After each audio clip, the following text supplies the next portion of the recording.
Okay, here's the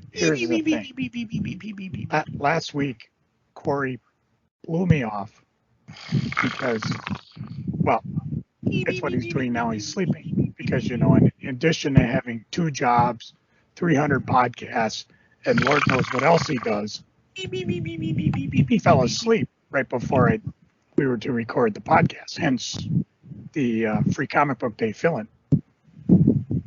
However, I have found a way to make sure that Cory's awake for this podcast. Hey, you! What? Guys! What? What job am I at? Well, Cory, you need to change the sheets and answer the phones. And your At the podcast same is time? late. Hurry up! Wrestling's on. You're missing AEW. All at the same time? I'm afraid so. I was having a wonderful dream. Oh, this ought to be. I mean, go ahead. What was it? Well, I was in charge of Marvel in 1986, and we had just bought DC. You know what the first thing I did was? Fire shooter. No! Fired Vince Colletta! Oh, I thought you'd rehire him just to fire him. No. He was already working at both Marvel and DC at the time. So you got worried that I took a nap. We did. We were. I mean, okay, it's one thing in your pocket where you've fallen asleep before. No big deal. You usually contact me 8:00. Sorry, bad day at work. Whatever. Fall asleep. So I'm online. I leave the Skype on, just waiting. 6:00, 7:00. Okay, I send you a text. 8:00. Okay, I'm signing off, but I'm a little worried. And now, of course, Kray goes into Kray mode. I'm like, oh my God, what if he got in an accident coming home from? What if he was just driving up to the Speedy Market and what if the pickle factory exploded and covered him with briny goodness? What if a rabid raccoon cornered him so I'm in a blind panic, and I was like, okay, well, I'll text him. No text. Okay, I'll IM him on Facebook. No recall.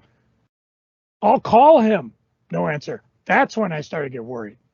I think I sent a note to your sister or something. Hey, would you check on Cory, make sure he's okay? Not that she ever responded. Then I look on your Facebook page. You haven't been online in 12 hours. Haven't posted, or it was like 23 hours. It was like, oh my God, is he okay? Is he lying face down in all those Illinois chips he wouldn't share with me and Butch during WrestleMania? Is my poor buddy? My wife's like, well, why don't you drive out and check on him? I said, that's a long drive. I don't know if I'm that interested. I did contact our good buddy Steph. I said, haven't heard from Cory, have you? And he's like, well, he posted 6 hours ago. So I'm like, oh, well, okay, he's probably face out. Then she's like, I'm worried. And now I'm worried again. She's worried. I'm worried. The whole damn world is worried. Meanwhile, Cory's just peacefully sleeping. And tell him how long. I slept for over 12 hours. Now, I think I woke up around 1 in the morning and saw your text and messages. Phone calls and messages. Just, hey, I'm okay, I fell asleep. And before anybody answered, I was asleep again. I honestly almost wanted to call Chaska Police, say, hey, would you go do a welfare check on this guy? If his car is in his driveway, he's okay.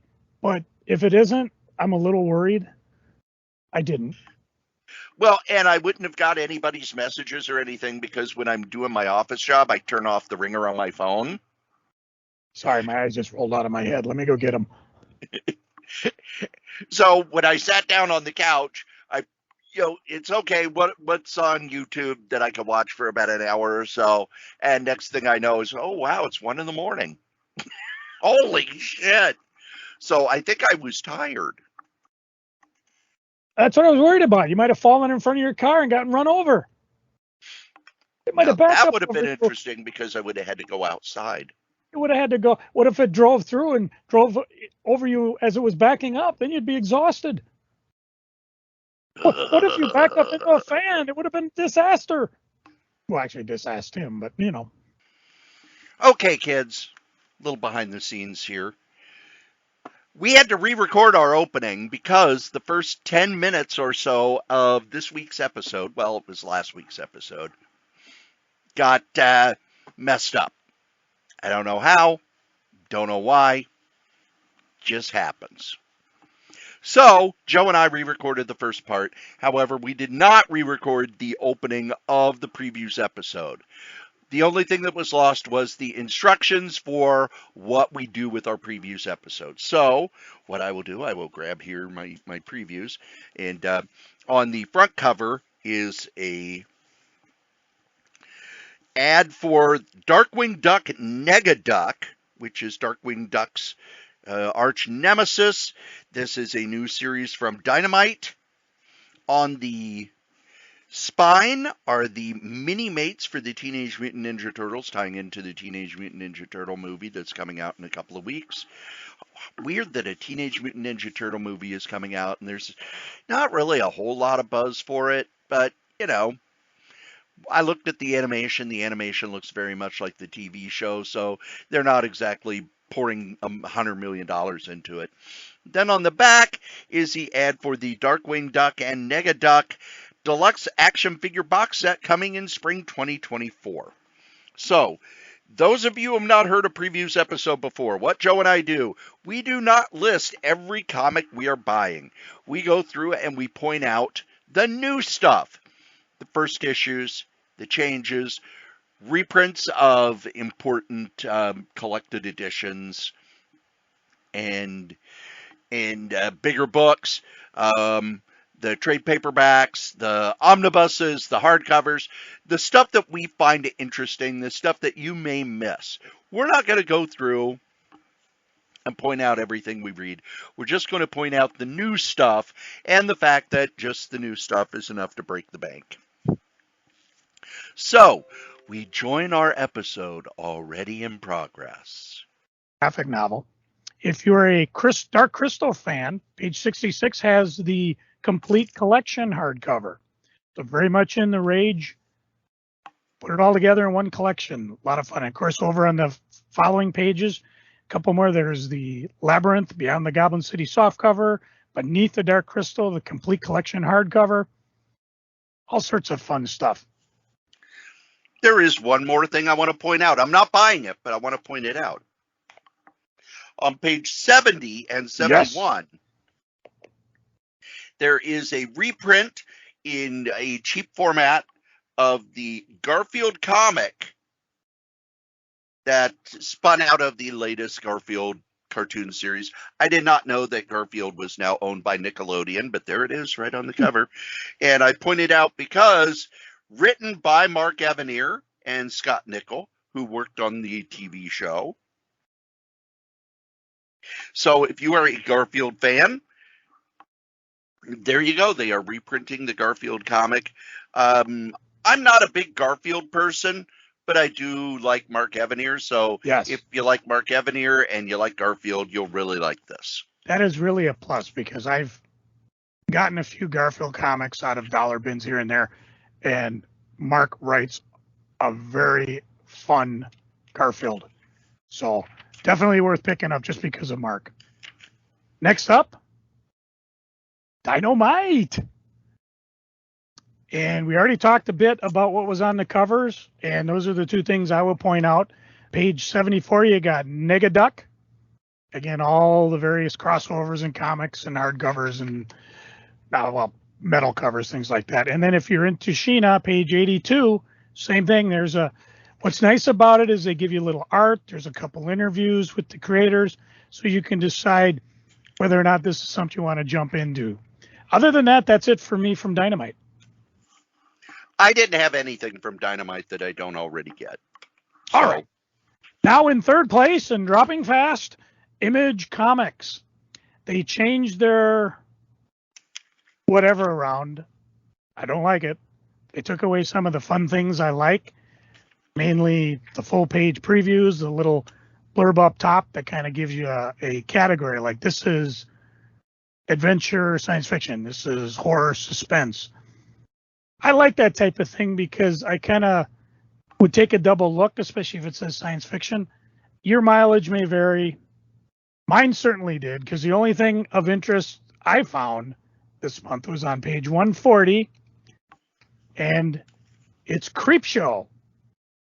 It's the smash hit horror anthology based on the Shudder TV series. No idea what Shudder is, but it's back and creepier than ever. It's a streaming service. Yeah, whatever. However, Garth Ennis, Phil Hester, Becky Cloonan, Phil Hester. You had me at Garth, Phil, Becky, and Phil right there. That's good enough for me. Again, 5 issues. You got different variant covers you like, or wait for the inevitable graphic novels. So I'm looking forward to that. How about you, Mr. Strode? What else are you buying that across from it on page 141? I've got a whole bunch of image stuff. All right, I'll sit back and listen, because sometimes you'll point out something that I may have missed. All right, first off on page 136, Junior Baker, the Righteous Faker, a surprise sequel to the 2011 Butcher Baker, the Righteous Maker. Meet Daniel Dizzy Baker, a gonzo journalist chasing superhuman stories in a world that's left superheroes behind. Stumbling onto the ultimate story, Baker embarks on a personal vision quest where his past and his future violently collide. Created and written by Joe Casey with art by dynamic newcomer Ryan Quackenbush, dark journey into a surreal family legacy. Each issue contains a mind-bending 30 pages of story. If you have not read Butcher Baker, the Righteous Maker, rectify that. It is a weird, fun, strange story by Joe Casey, who, one of the things I like about Joe Casey at Image is he lets his freak flag fly, and his stories get weird fast. So that's what I look forward to. What Joe was referring to is on page 141, Jack Kirby's Star Warriors, The Adventures of Adam Star and the Solar Legion. This is a Jack Kirby story from the 40s that has been updated by Tom Scioli. So Jack Kirby's first comic hero, the pirate hunter Adam Star, is back in this deluxe remix of Kirby's first space epic series. See Adam Star and his Solar Legion of Star Warriors in a battle to the death with killer space pirates Black Michael, Anthrak, and the evil armadas. It's a rip-roaring space adventure with giant man-eating space worms, gargantuan alien killer fish, and a planetary nuclear annihilation. I have not read the comic that this is based on. Tom Scioli did Godland, which was very much a Kirby story that he and Joe Casey did. He also did the I Am Jack Kirby and I Am Stan Lee that Joe and I have both given a lot of praise to, so I'm looking forward to this.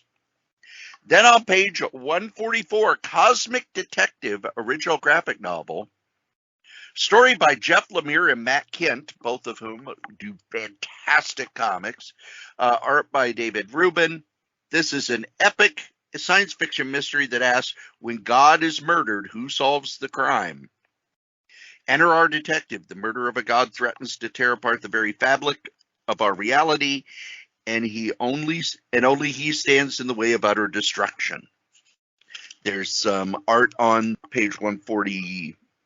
What is it? 145. I saw the art in the PDF, and it's really, really cool looking. Then when we get to the reprints, we've got Ghosted, the Ghosted Compendium by Josh Williamson, art by 6 different people. This reprints Ghosted 1 through 20. Jackson Winters is one of the greatest criminal masterminds to ever live, except he's rotting in jail with his last doomed score. But when a filthy rich collector breaks Winters out, he's tasked with putting together an elite team of paranormal experts to do the impossible, steal a ghost from a haunted house of horrors. Then on page 150 is the first trade paperback of Local Man. Local Man is a comic that I have read the first issue of and absolutely loved. It is a story that kind of spins out of the early days of Image. The character is a hero who was in one of those early Image teams that didn't exist. and he's been drummed out. And as the story goes on, we find out why he's no longer a hero and what he is trying to do to rebuild his life in the small town he came from. Really interesting ideas here. I liked it a lot. Read the first issue and said, yep, I'm buying this as a series. I cannot recommend on page 154 the Telos Saga enough. This has been out of print for a long time. This is Mike Waringo's fantasy series written by Todd DeZago. It has been out of print for a long time. It is now back in print. It's a beautiful, beautiful book. I missed it when it first came out because it was during that time when I was not working that much. So I didn't have money for a hardcover. But now it has been reprinted. I will be able to put it on the shelf with the 2 books that were kickstarted years ago of other artists and creators playing in their world. And Todd DeZago has said on Facebook that he still has some copies available if you're wanting to get your hands on that. But this is a book. This is one of those books that should never have gone out of print. This is Mike Waringo at his best. The art is gorgeous. The story is fun. It's an all-ages fantasy series. Love it, love it, love it. And then the last Image book I have is on page 156. Kind of surprised Joe didn't jump on it because It's Astro City Metro Book Volume 4. I have the originals, but This I may reprint dump them and go for all the Astro books or Metro books. Those actually look pretty cool. This reprints Astro City Samaritan, Beauty, Astro City Astro 1 and 2, and Astro City Volume 3, 1 through 10, 17, and 22 through 24. They're putting the entire Astro City saga out in these Metro books in kind of order, because sometimes the stories were told out of order. So this puts them into chronological order, or the order they should have been printed in. And I will say what's weird, I have not seen a copy of 1 to 3 in any of the comic shops we've been to. And if I saw them, I would have bought them. Because I didn't pick up on these right away until I eventually saw one. And I'm like, oh, I got to get these. I have all the Astro Cities, but it'd be nice just to have them, like you said, all in order. I will also, I have all the Telos Saga. So, again, a lot of stuff I blipped over because I already have it. So, my bad. Next up. Shall we do DC? Yeah. Let me find the DC catalog. Boom, boom, boom. There it is, DC Connect. Batman Day is Saturday, September 16th. Batman, na na na na na na na. So if you want all these goodies right there on page 1, they're offering Batman Catwoman Prelude to Gotham War, Batman Day Special Edition, Batman and the Joker Deadly Duo #1, Batman Day Special Edition to go along with the Batman and Joker Deadly Duo #1 local comic book store day edition. I just put that all together in my comic collection, so I actually have all the issues together now so I can read it. Or you can get the Batman 608 Batman Day Special Edition, or Batman 89, nothing special about that, or Batman Gargoyle of Gotham #1. And all these, I think, are either freebies or just part, they're like... No, they're not free. They are special. They'll have special covers.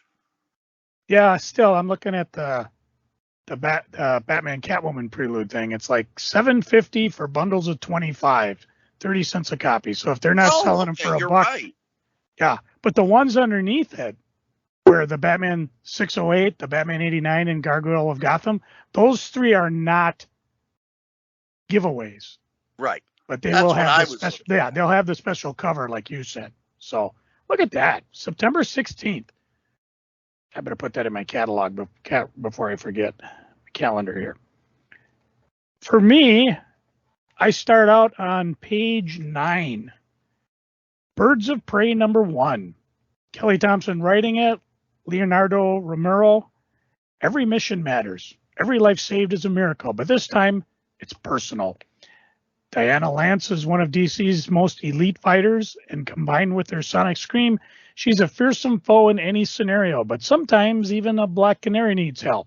Faced with a personal mission brought to her by a mysterious new ally and up against near impossible odds, she reforms Birds of Prey with an unrivaled group of badasses.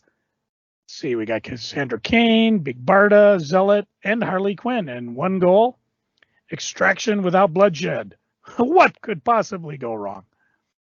So, and a bunch of variant covers. Nothing. There's a blank sketch cover as well. A Trip Code Gate variant cover by Frank Cho, which will be a little more expensive. So this looks like it should be very interesting. What do you got for your first one, Cory? You go to page, 14? Yep. Oh, me too. Wonder Woman #1, written by Tom King, drawn by Daniel Sampere. After a mysterious Amazonian is accused of mass murder, Congress passes the Amazon Safety Act, barring all Amazons from U.S. soil. Never happened in real life. To carry out their plans, the government starts a task force. The Amazon Extradition Entity, to remove those who don't comply by any means necessary. Now, in her search for the truth behind the killing, Wonder Woman finds herself an outlaw in the world she swore to protect. It's Tom King. I'm going to buy it. Oh, yeah. And I'm just looking at the variant covers. I was going to make a comment. There seems to be, remember how every so often I'll comment on things like, this goes up in price. This is type of back issues that people look after. Keep an eye on the Art Germ covers or anything with boobs. That seems to be driving the current market right now. You should see the Power Girl special, especially the variant covers, like if you go to Comic Mint and things like that. So you've been warned. Also, now that Night Terrors is over, yeah, we're getting a whole bunch of #1s. Just like on page 16, The Flash #1. See, Cy Spurrier, Mike Diodato Jr. doing the art. Wally West has never been quicker, more fulfilled, more heroic. His loving family's around him, and yet something is off, very off. His evolving understanding of his powers has opened Wally to new avenues of sci-fi adventures and attuned his senses to strange new ideas. Something whispers from the dark vibrations beyond the Speed Force. And as Wally experiments with creative new approaches to his powers, he encounters new realms, mysterious allies, and mind-shattering terrors. So I'll get on board for this for a while. We also get a Power Girl #1, a Fire and Ice #1. Remember what I said about Power Girl.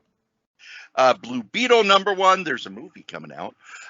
Green Lantern #1. This Green Lantern is the Jon Stewart Green Lantern. Oh, I was wondering what he was going to do after the Daily Show.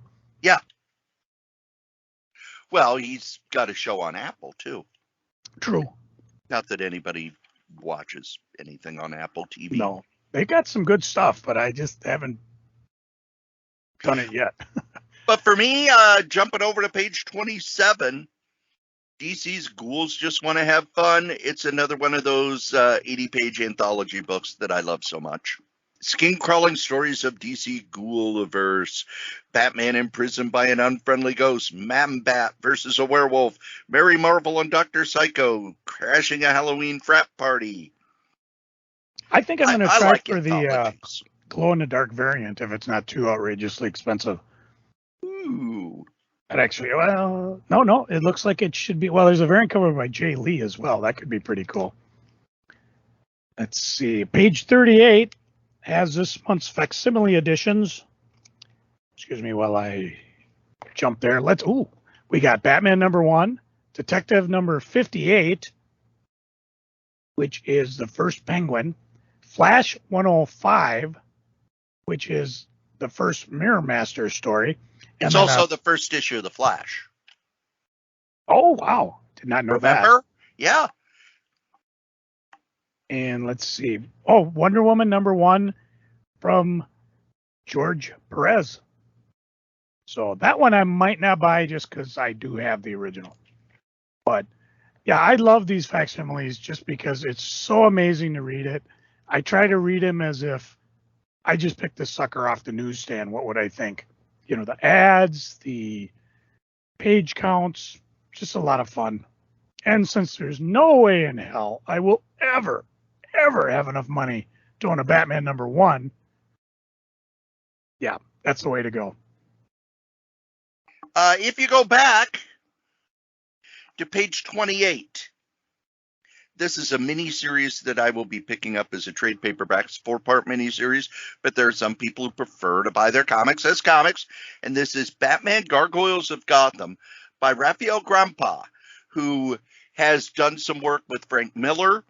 You get examples of his art on the other page. His art is beautiful, utterly beautiful. Is he going to be a good storyteller? I have no idea in the world. This is a comic I am buying for the art, and if the story makes sense, I'm going to be happy about it. Yeah, a couple of variant covers. Frank Miller, David Finch, Jim Lee. His is an incentive one. Paul Pope, as well as a 1 in 250 variant cover by Mr. Miller himself. I'm torn on this one. I might try to pick up the Frank Miller cover just for the heck of it. But like you said, this sounds good. And if it's good, I prefer having it in a graphic novel because I want to reread it.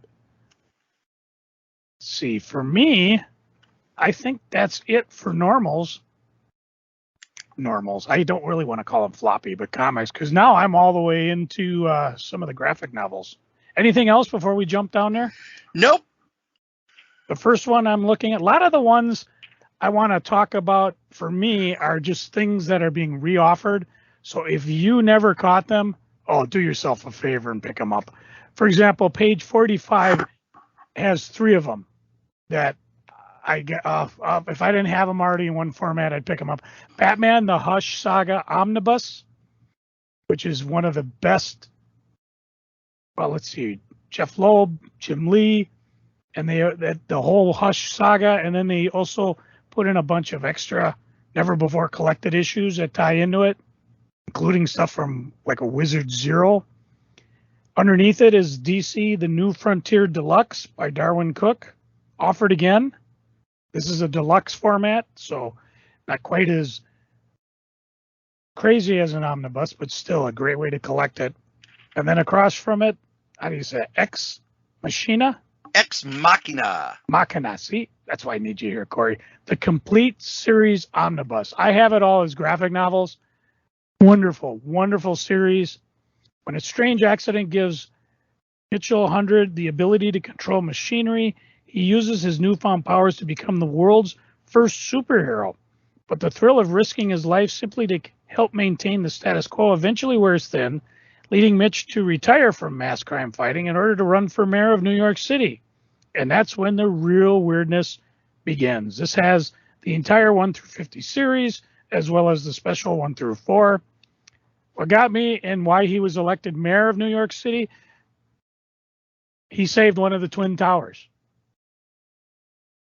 So, and he's mayor. So you got not only superpower, but political intrigue. So this is just an incredible series. Definitely worth picking up. And again, I may buy the omnibus just, hang on a second. Unlike most things in my collection, I actually have all my graphic novels figured out. So anyways, anything, let's see, 1 through 10. Nope, I have the whole series in graphic, but I'd still, to get it in an omnibus. Oh, but how long ago was it where I don't know, like omnibus, too big. I'm like, I can't get enough of them. Anything else you would point out, Cory? On the next page, Kamandi by Jack Kirby, Volume 2. This reprints Kamandi issues 21 through 40. It was Kirby's longest running series at DC. A lot of people, this is their favorite of his DC stuff. I'm still a New Gods guy, but this is really good too.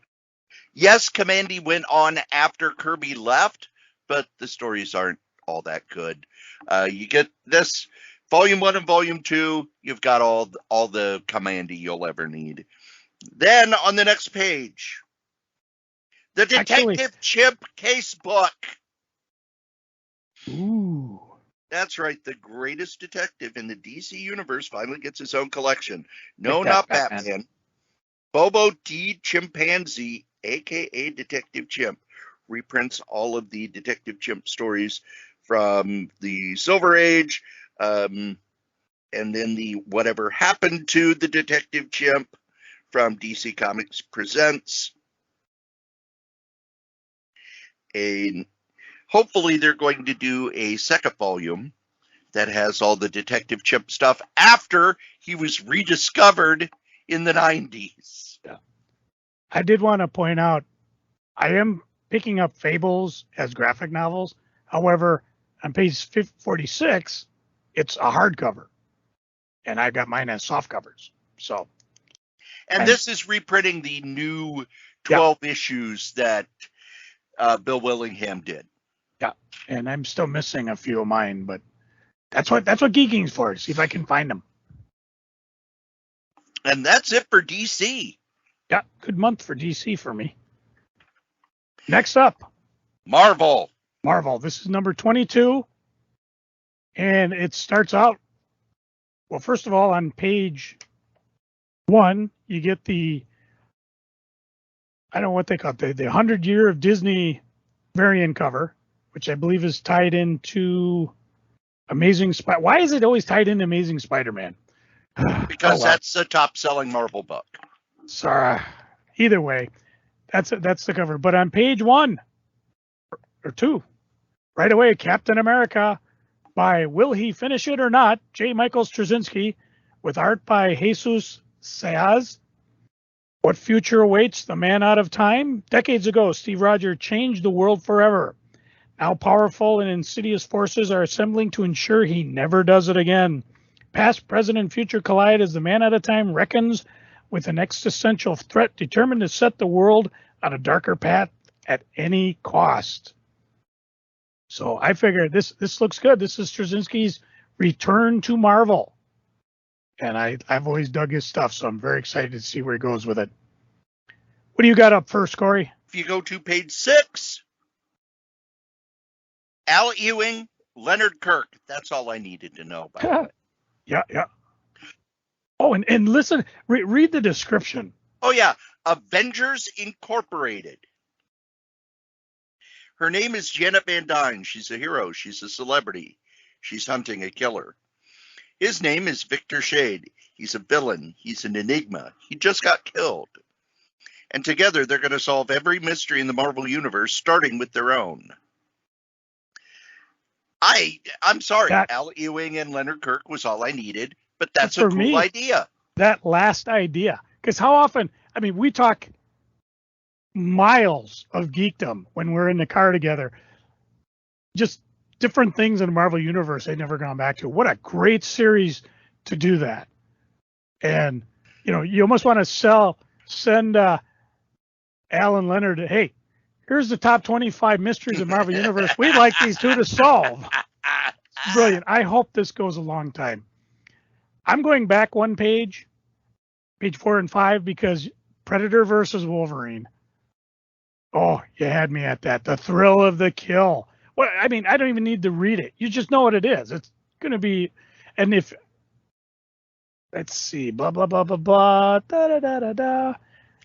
It's Wolverine in Weapon X. So they're going to be slugging it out in the snows of California, the Canadian wilderness.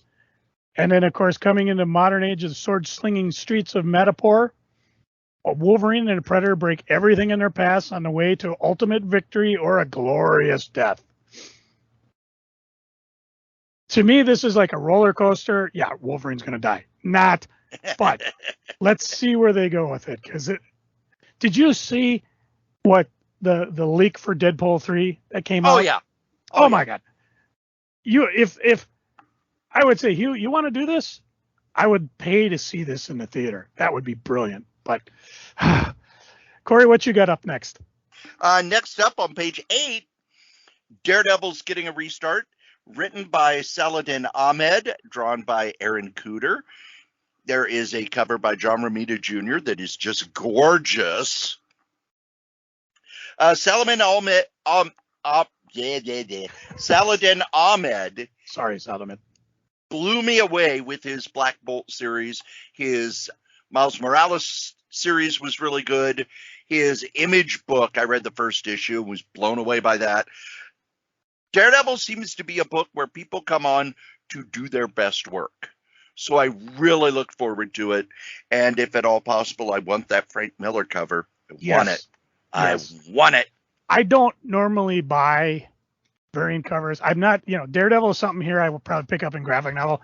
But like you said, between the JR cover and the Miller cover. Well, and we're getting a theme with all these Miller covers. It's the hero kind of leaping out at you. And if you can find that Virgin variant cover, and on and on and on. Find that Virgin variant cover by Frank Miller, you got some gold in the bank.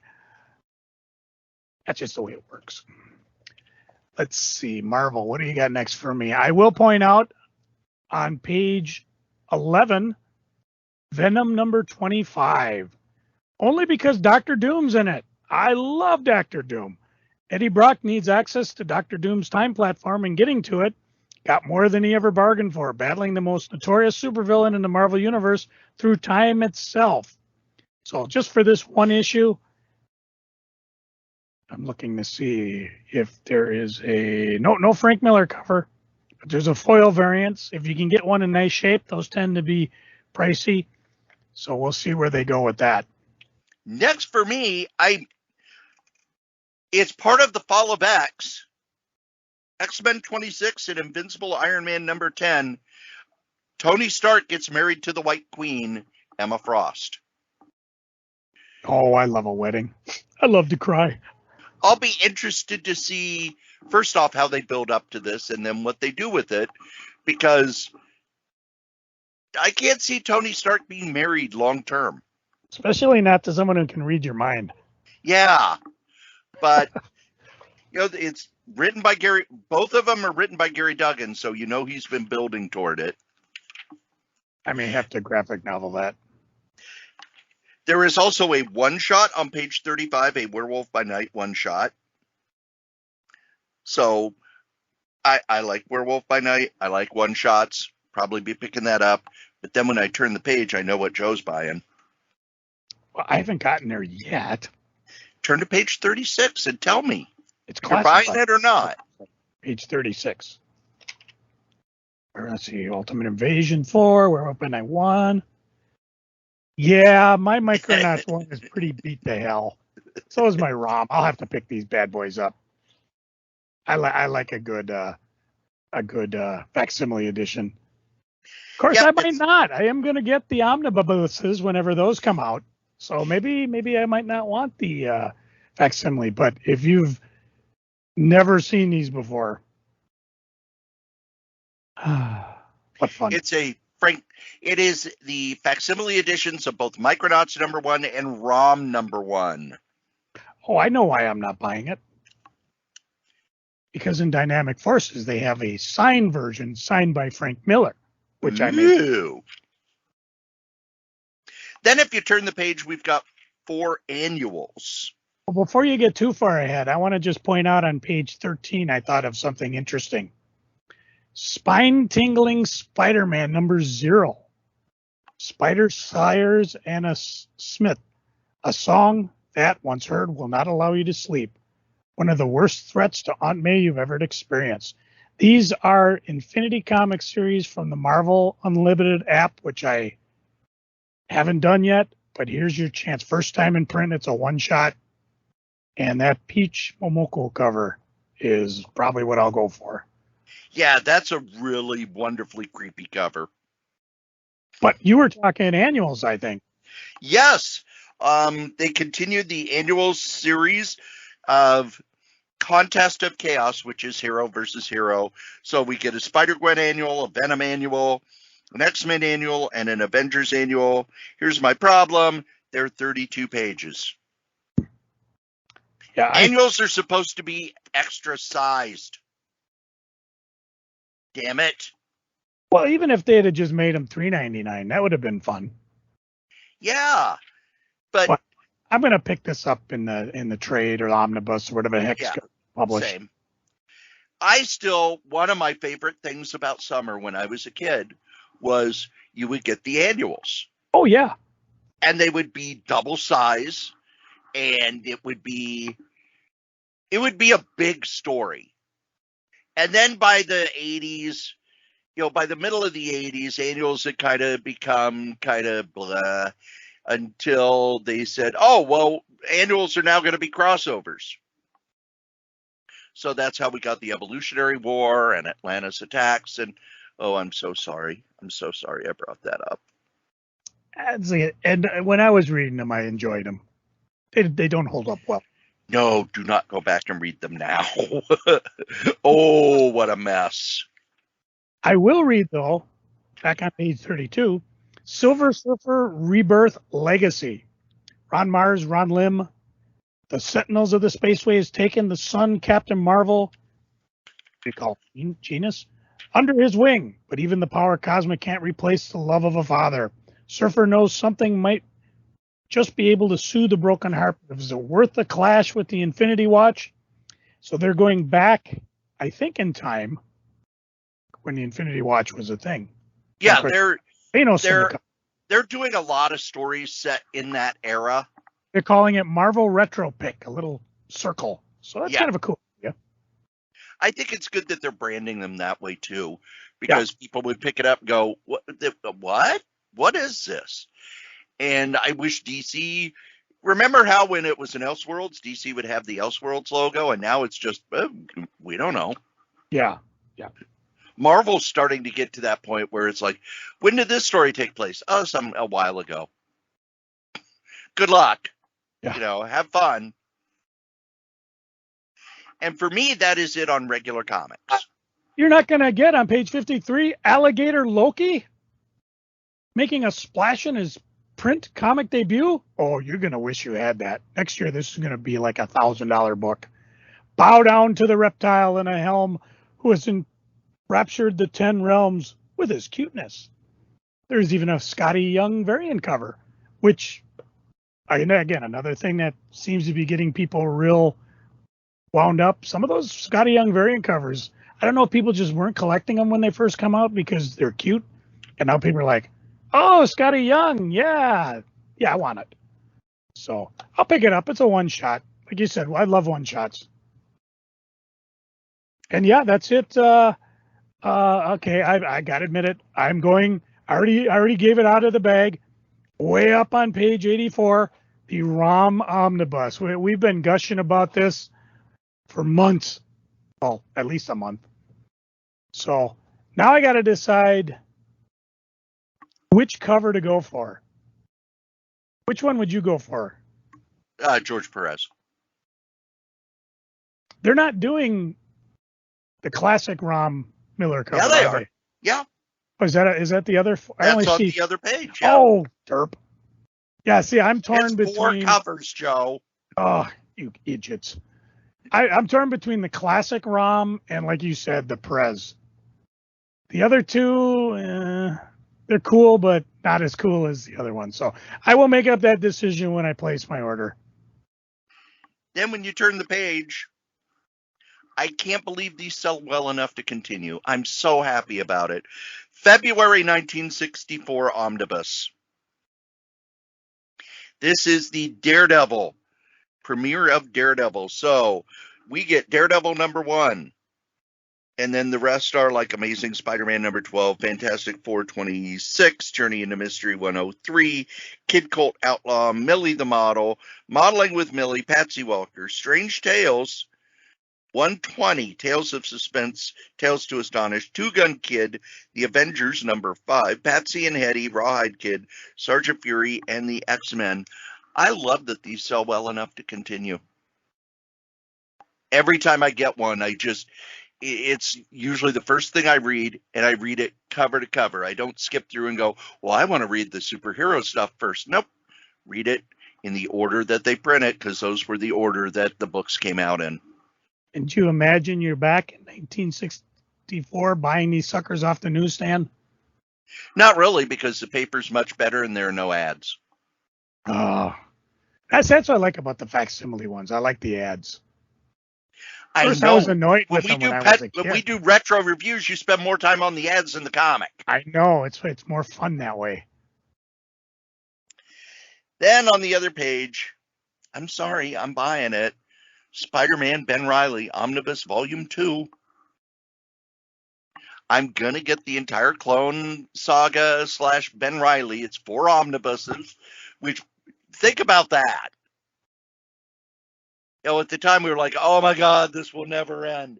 And now it's like, okay, it's 4 omnibuses, which is one less omnibus than Peter David's entire run on Hulk. Jeez.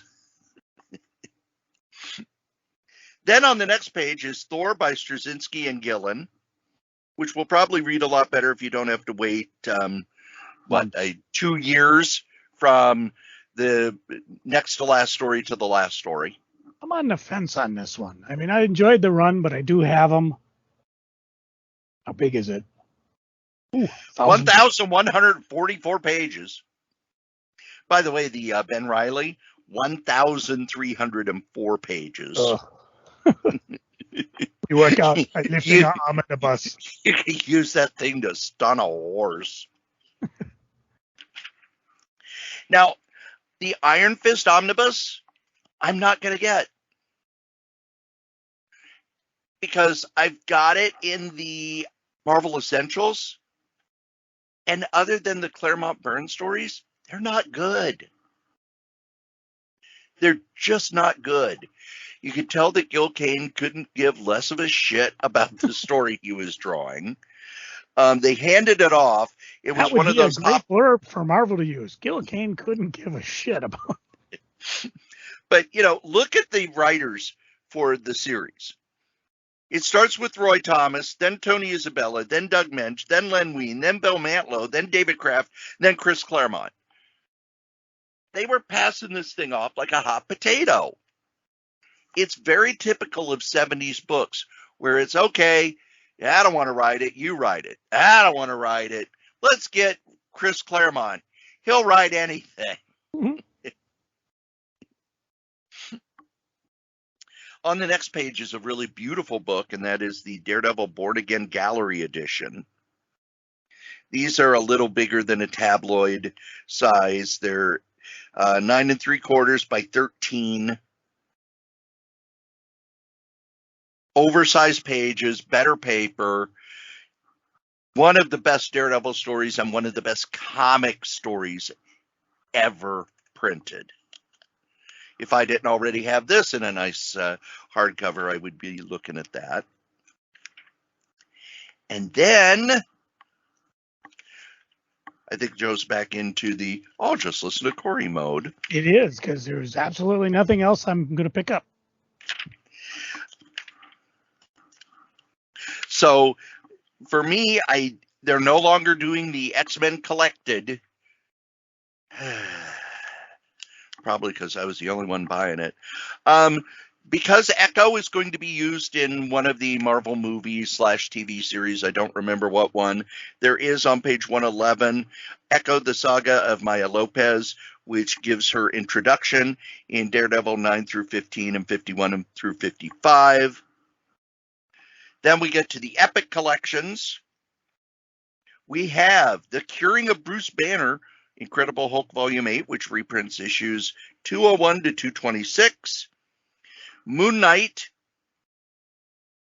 number 7, Moon Knight Death Watch, which is Moon Knight 39 to 51, and then tie-ins and one-shot, and it's everything leading up to the stuff by Stephen Platt. These are terrible. They're god-awful. It's unreadable shit. And that's the selling point, yeah. There you go. We then get a modern era collection, Joe. Ooh. Spider-Man Deadpool. They're reprinting that series. This is the series that came out. Oh, gosh, I don't even want to think about how long ago it was because it's probably longer ago than I think. Written by Joe Kelly, Scott Ackerman, Gary Duggan, Penn Jillette, Rick Giovanelli, Paul Scheer, Joshua Cornyn. It is reprint Spider-Man Deadpool 1 through 14 and then 17 and 18. I like these modern epic collections because they're basically saying, hey, don't bother buying all the, the individual trade paperbacks. Just wait till we put out a big fat one. Yeah. And that is it for me on Marvel. All right. Isn't that enough? No, because now we have almost Deluxe publishers. Yep. Let's see. Who's the first one? Titan, I believe. Aftershock just seems to be. Aftershock is just emptying out the warehouse. I didn't have anything in Aftershock. I mean, if I were to recommend something, let me just flip through it quick. If I were to recommend something, I would recommend on page 198, Hell is a Squared Circle. Yeah. Let's see. I liked on page 189, Bunny Mask. On page 190, Mary Shelley, Monster Hunter. My Date with Monsters. Let's see. You Are Obsolete. I'm looking at some of the other stuff. Dark Red I enjoyed. Let's see. Yeah, I see the Hell is a Squared Circle. The Jim Starlin Midnight Rose was good. So take that for what it's will, because right now we're into Titan Comics. And let's see, I have on page 202 if you have a friend who's into Jimi Hendrix, check it out. An original graphic novel, Jimi Hendrix, Purple Haze. This epic adventure sees the iconic Jimi Hendrix as you've never seen him before in comic book form. A galaxy where tyrannical forces has silenced music and enslaved all life, Hendrix must embark on a perilous quest to find a magical talisman powerful enough to unlock the incredible talent power of his trademark sound. So, trying to see where the price. Oh, there it is. On sale November, $29.99. So you could order it now and get it in time for Christmas. If you go to page 204, they are continuing the Savage Sword of Conan omnibuses. Marvel's last one was number 8, so this one is number 9. Collecting Savage Sword of Conan 117 through 132, Marvel graphic novel number 19, The Witch Queen of Acheron, and material from Epic Illustrated, where they did a Conan story in Epic to try and boost sales. Spoiler, didn't help. Written by Larry Yakata, who never did anything else. Don Krar, who never did anything else. Roy Thomas, who may have done a comic or two somewhere. He's a hack. Stanley wannabe. Yeah. Titan's going to be getting my Conan money with these. If that's not enough, on page 209. Yep, that was my next one. If you're not dreaming, it's Dreamland Imprint, Disenchantment, Untold Tales, Volume 1. It's set in the medieval fantasy kingdom of Dreamland. Disenchantment follows the misadventures of an idyllic young princess Bean, her feisty elf companion Elfo, and personal demon Lucy. And it's based, of course, on Matt Groening's characters for, was it Netflix this was on? Yep, Netflix. Yep. And in case you're just a Simpson fan or just Futurama fan, it does all tie together. There was a brief thing where they were looking into some well or something, and apparently there's a quick shot of Bender, the professor, and what's his name? The boring one. So Fry. All their character, and we already know that Futurama crosses over into Simpsons, so, and into Family Guy, and into Orville, and into Wizard of Oz. Never mind, we're going down the deep hole. So yeah, this Kevin Bacon. Oh, absolutely. All right. Anything else from Titan? I did not have anything from Titan. nor did I have anything from Ablaze, nor did I have anything from Opus, nor did I have anything from Frank Miller Publishing. Yeah, I didn't jump forward until we got to Massive, which we talked about at the top of the episode. On page 250, under the Sumerian label, is Bad Omens, Concrete Jungle #1. This is from the mega viral and chart-topping band known as Bad Omens. Comes this comic book based on their newest record, The Death of Peace of Mind. No idea who they are, just pointing it out there for any of you Bad Omen fans, because this is a type of book that I would buy. And just like Cory and I saw when we were geeking up north a while back, they had a section where they were selling record albums, but then they also had a section of all the comic books tied into various musical and rock things, stuff way back from Chaos, things that we've talked about, personality comics, things like that. This would fit in just perfectly. So if you have any friends who are Bad Omen fans, impress them by picking this up, because it says stay tuned for signing opportunities and convention announcements. By the way, speaking of that, you know what I read today about San Diego? What's Jamie that? Lee Curtis is going to be signing her new comic that we talked about a couple previews ago for free. Yep. They're going to set her up in a special room, and she'll just sign the book if you buy it from her. So if you're going to San Diego and would you like to swap it for a Joe Prize,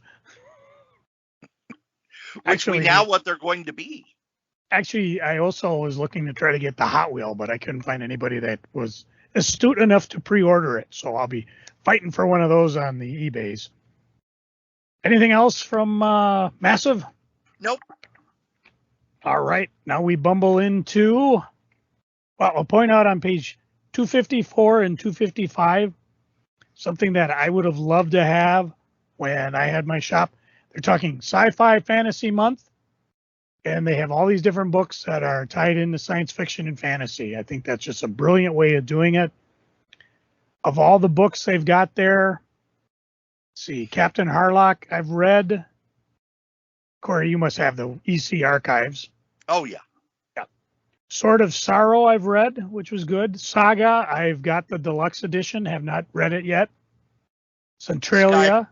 Sky Masters of Space Force. Yeah. Frank Frazetta, Death Dealer underneath. I've been buying as miniseries. By the way, that is Kirby inked by Wally Wood. Ooh, Spy Masters, not Death Dealer. A couple Doctor Who books. I think that's it that I've read, but they're all there. Check them out. Now, what are we in the regular previews, or are these just? Yep, this is regular previews now. Dark Horse up to the front, so it's not alphabetical. So we're going to roll through Dark Horse. On page 256, I'm going to point out down in the corner there, from the world of minor threats, the alternates. #1, Pat Oswald and Various, Christopher Mitten doing the art. Mary the Multi-Monster, The Tripper, Crab Louie, Kid Curious. Persona. Formerly the offbeat B-list superheroes, the Alternates, who seem to be sacrificing themselves to stop an invasion from another dimension.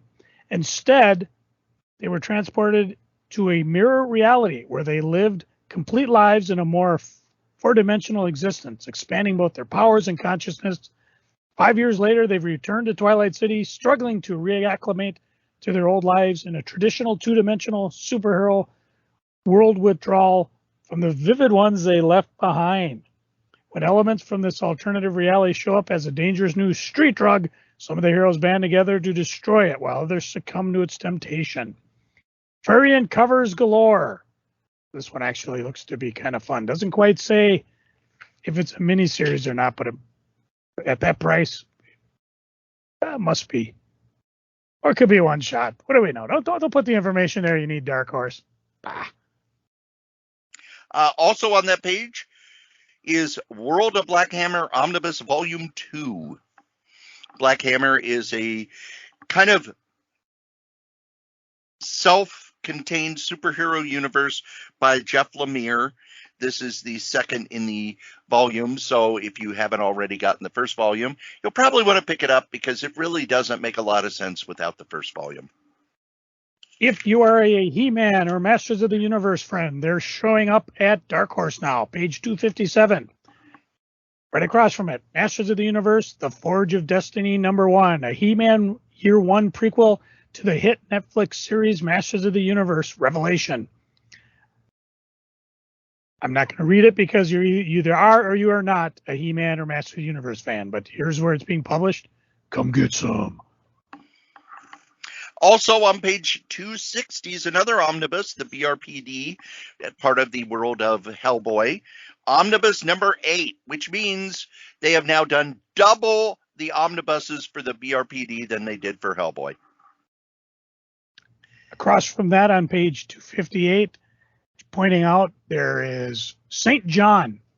In a partnership with groundbreaking clothing brand Portland Gear, Dark Horse Comics is proud to present the Rose City's very own superhero, St. John.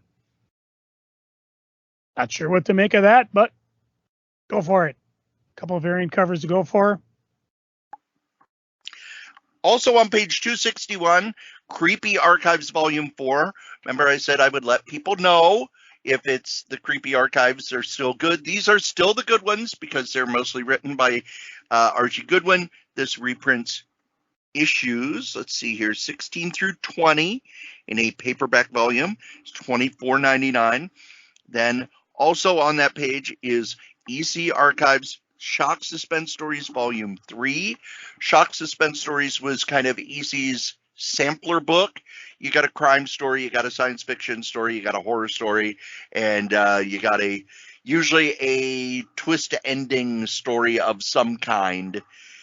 If you've ever wanted to see if you would like EC Comics, Shock Suspense Stories is the book to get because it gives you kind of everything they do except for the war stories, which were done by Harvey Kurtzman. So I think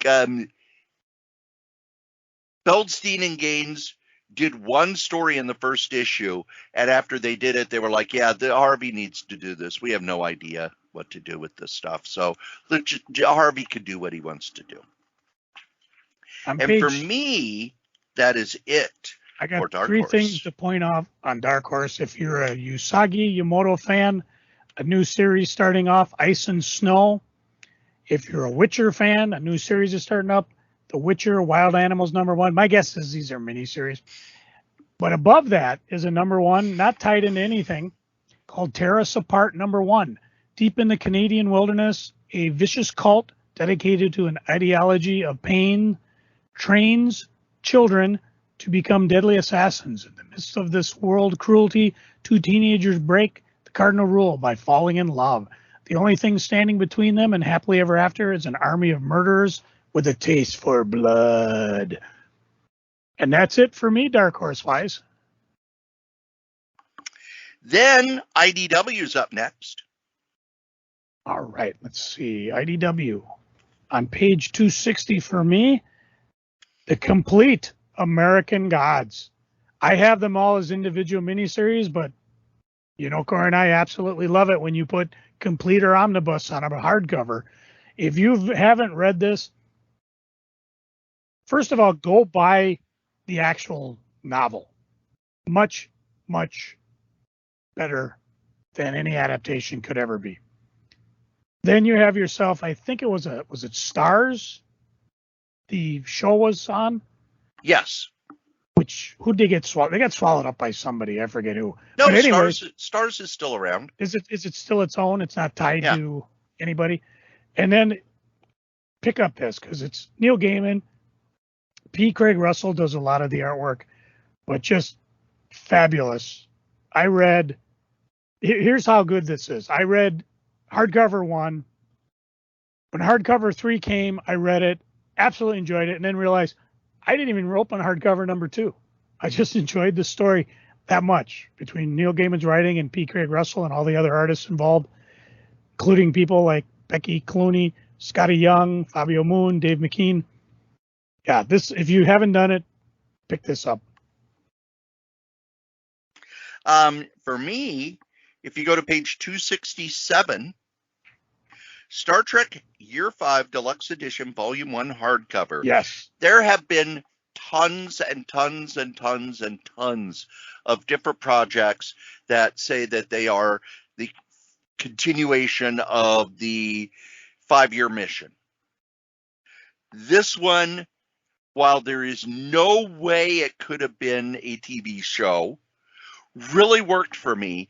There are a couple twists that I'm unhappy with, but then again, Star Trek does things that make you unhappy. Because part of it is I wouldn't have done that, and part of it is, oh, you've hurt characters I like. But that's how the world works. I really like this series. Picking it up as a hardcover. It'll be 2 volumes for all 25 issues. Yeah. Cory says, pick it up. And if you really like Godzilla, back on page 265, Godzilla by James Stoke Deluxe Edition. This collects the Half-Century War, which is amazing. I bought it as a comic, and it's just phenomenal. And then you go through Godzilla in Hell, which Godzilla battles through the first layer of Hell. There's also various other things that James has done. Again, just between Star Trek and Godzilla, you're pretty much set for your reading. If you don't have, what is it, Pluto TV, you get it all the 24-hour Godzilla channel. Yes. Oh, why am I here? See the dedication we have. We could be watching Godzilla right now, but we want to get this podcast out for you guys. If you loved me, you'd go to page 271 and pick me up the Bill Sienkiewicz Mutants and Moon Knight Artisan Edition, the Walt Simonson Fantastic Four Artist Edition, and the John Romita Amazing Spider-Man Daily Comic Strip Artist Edition. And the first one's a soft cover. The first one's a soft cover at $39. Yeah, but I can't afford all 3 of them together, so. Yeah, so I'd go for the Romita. And that's it for those 2 standouts, because now we're going to just go A to Z. Let's see. On page 272, the second volume of Night Eaters, which is Margaret Liu and Sana Takeda. It's been 4 months since a night of gore, chaos, and failed demonic summoning that revealed the Ting twins' unusual family background. They have not put out the first volume yet, but I'm buying it on basically faith because Marjorie Liu is also the person who does Monstrous. So don't let me down. What was that one? That is page 272, The Night Eaters, Volume 2. Ooh, fun.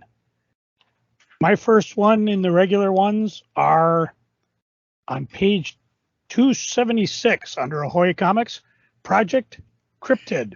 Yes. A new anthology series done by somebody. I hope he does well. His name's Grant Morrison. But this features Bigfoot, Yetis, Nessies, Jersey Devils, and more. It's a deep dive into all things cryptid, legendary, tall tale, and fanciful. Written by some of our favorite writers. 6-issue series. Yeah, I'm on this. And I don't know if Ahoy does graphic. Yeah, they do, right across from it. Yeah, so you want to wait and grab the graphic novel? Go for that. If you go to page 284, Crabgrass Comic Adventures, Unsupervised. This is the second book of the Crabgrass comic strip, which I have not seen in a newspaper, but I know it's been picked up by a syndicate. I have been reading it on the internet before it was picked up by a syndicate. And then after it's been picked up by a syndicate, I read it on Instagram. This is an amazingly fun strip. It is about 2 young boys who are best friends. One's kind of a slacker kid. The other is, kind of more normal, and the adventures they get into. This has such a Calvin and Hobbes vibe to it. It really feels like it's one of the better comic strips that deals with childhood. with, over the top adventures and stuff. The art is beautiful, but I absolutely love this strip. This is one I'm going to pick up too. One for me and one for my mother, who loved Calvin and Hobbes. I think she's really going to like Crabgrass. Joe? I'm going to point out a couple things in Archie that I'm not getting, and the one thing I am. So starting on page 290, there's another chilling adventure series, Madam Satan. It's a one-shot. I would never have bet that you would have seen the word Satan in any Archie comics. But there it is. Across from it, from, I believe, their online strip, Big Ethel Energy. I don't recall reading the first one, although I think I have it somewhere. Yeah, this is the third.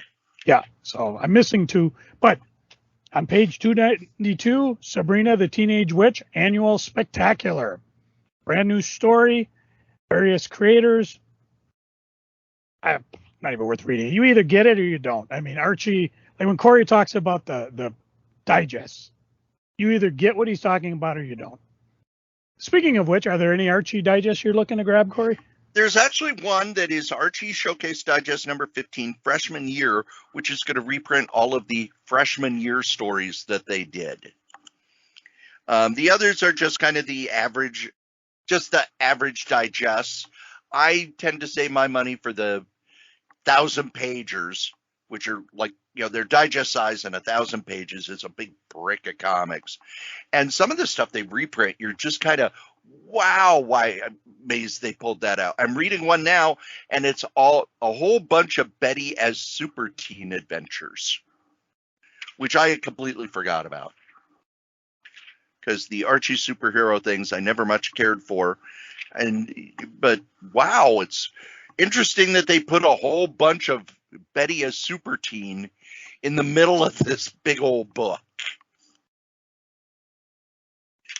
Let's see. I do notice that Avatar is now down to 2 pages for we're cleaning out the warehouse. They could be running out. And I will also point out that on one page are 2 Alan Moore books, one of which you should buy, and that's Alan Moore's Writing for Comics. It's $5.99. It's an excellent look into how Alan Moore writes comics. And I have also heard from both editors and artists that if they receive scripts like Alan Moore writes, they don't even look at them. Only Alan Moore is able to get away with what he does. So keep that in mind, kids.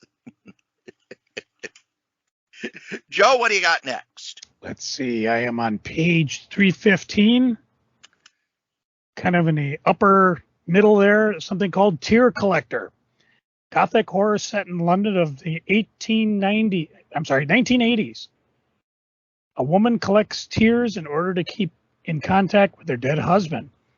When pouring tears on his decades-old corpse, she's able to resurrect him for a few minutes and keep their love alive. 2 issues, black and white. Creepy enough. I'm not big on Gothic horror, but this one just it's sung to me.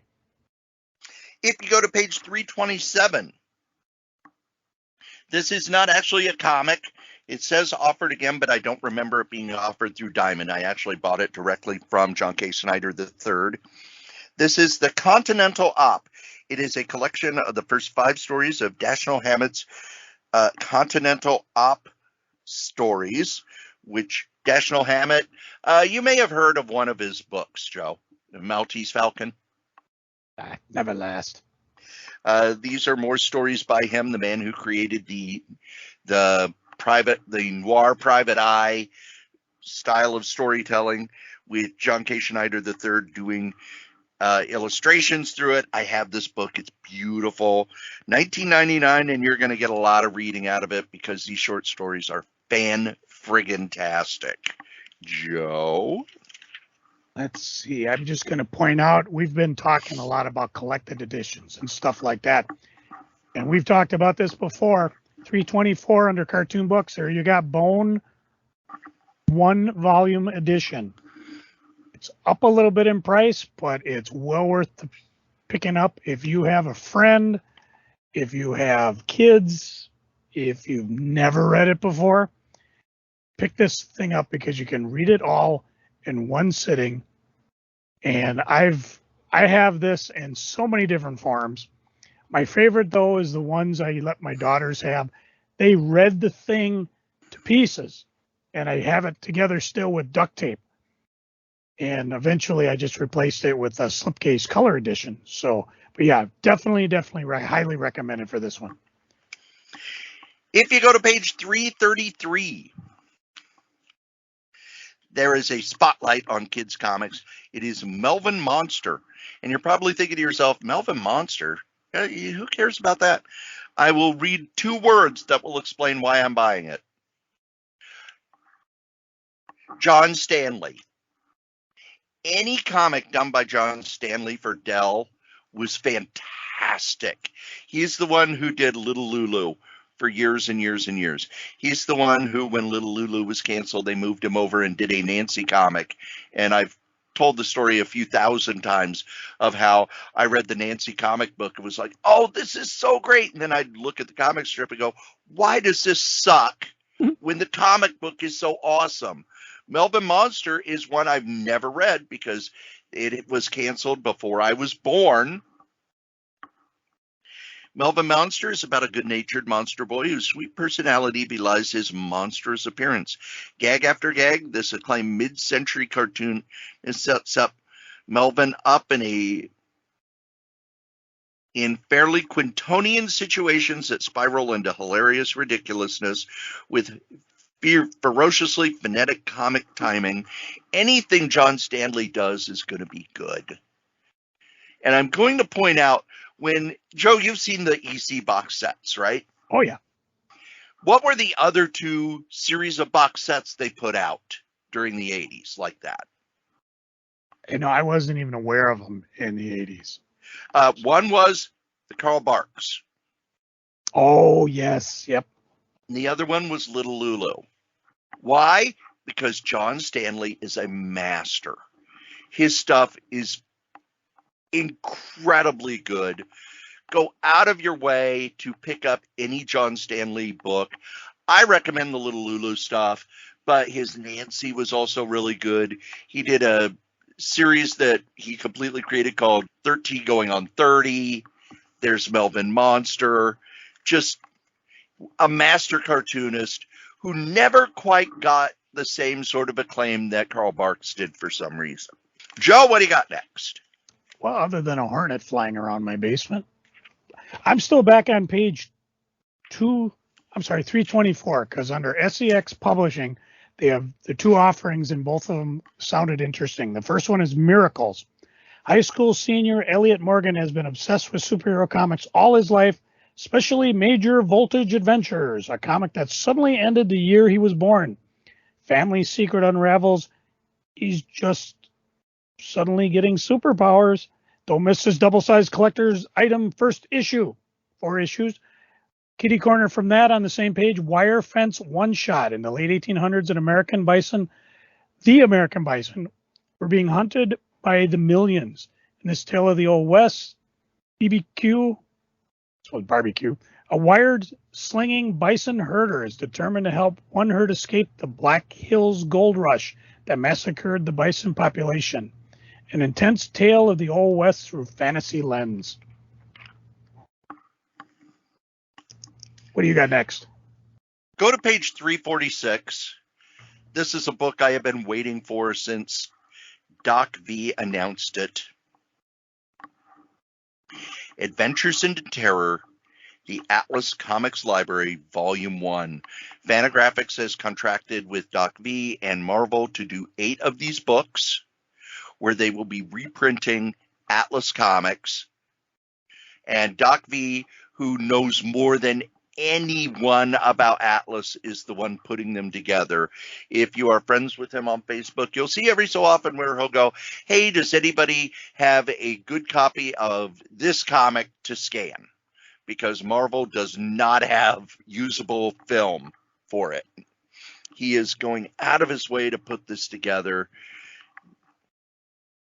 Fantagraphics is proud. By the way, one other thing I want to point out. Remember how I said that, when I was a kid, I was told that EC was great and the Atlas horror stuff was shit. The person who promulgated that the most was Gary Groth, publisher of Fantagraphics. Fantagraphics is proudly reprinting Marvel Comics 1950s genre titles under its new Atlas series, beginning with Adventures into Terror. Atlas churned out anywhere from 9 to 12 different horror titles a month, giving some of the best craftsmen of the era a chance to show off their talents. Adventures into Terror includes a trove of stories drawn by artists such as George Tuska, Carl Burgos, Mike Sikowski, Joe Manili, Basil Wolverton, and Joe Sinnott. The series are written firmly in the tradition of pulpy, borderline deranged style that brought the United States Senate Subcommittee on Juvenile Delinquency down on them like a sledgehammer in the early 50s. This is a start. I think the next book is the Joe Manili Spotlight. This one is $40. The Joe Manili Spotlights and any other further Spotlight books are going to be more expensive. This is a series that I am so excited about. I've been waiting for it since it was announced. Just some really good stuff is going to be reprinted here. Joe? All right. Let's see. Where am I here? Oh, a book I am not going to buy. Cory, you'll probably be shocked, but under Death Ray Graphics is the second volume of Weapon Brown, Aftershock. Little Red, this is a signed and numbered edition. What's Cory, the publisher again? It's Death Ray Graphics on page 331. And do you want to know why I'm not buying this, Cory? I already know why you're not buying it. Cory knows because I blurbed it on Facebook. I have it already. I actually contacted Jason Youngbluth, and I totally missed his Kickstarter on this one. And if you heard me talk about when he reoffered Weapon Brown, oh my God, buy this. This is phenomenal. Not to mention, they're also signed and numbered, which is amazing. 1,000 print run.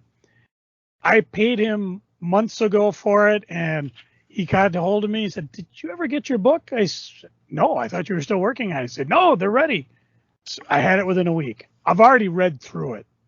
And if it wasn't for the fact, well, I'll talk about it when we get to our solo freaking. But yeah, this is brilliant. And of course, it's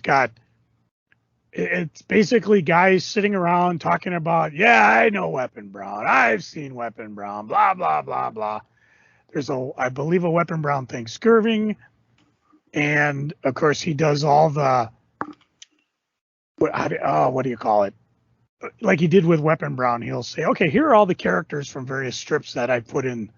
So annotated, that's the word I'm looking for. So yeah, if you don't pick it up, you're a blockhead. Do you want to point out that on pages 356 and 357, Fantagraphics is blowing out the artist editions that they have, including Dark Knight Returns, Sandman Ronin, Sandman Overture, League of Extraordinary Gentlemen. If you talk to your comic shop, they're being blown out much cheaper than they were available in the beginning. They even say reduced wholesale pricing. If you're at all interested in the artist edition of Batman Dark Knight Returns, talk to your comic shop to get that, because once these are gone, they're going to be gone. And the Sandman one as well, that's one that once it's gone, it's going to be gone. And once they're out of print, they're going to go for amazingly huge dollars. Joe? On page 332, if you get yourself $1.99, under Devil's Due, you can get the Mercy Sparks. Oh, she's back. Introducing Mercy Sparks to a brand new audience. It's a $1.99 special offer, a perfect jumping on point for those new to Heaven's Secret Fixer, and a sneak peek at the next releases. Mercy Sparks has been out for about 15 years.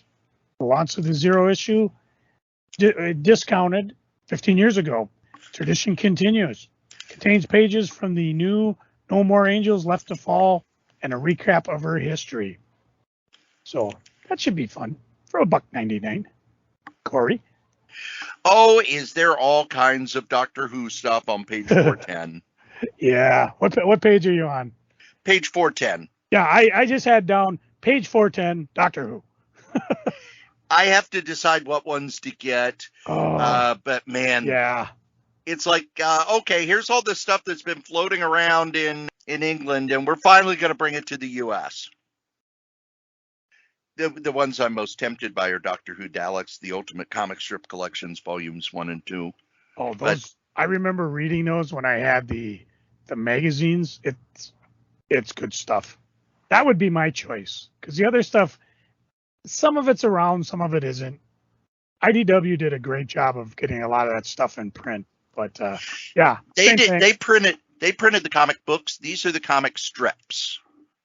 So that's what the difference is. Yeah, no, I've seen the comic strips.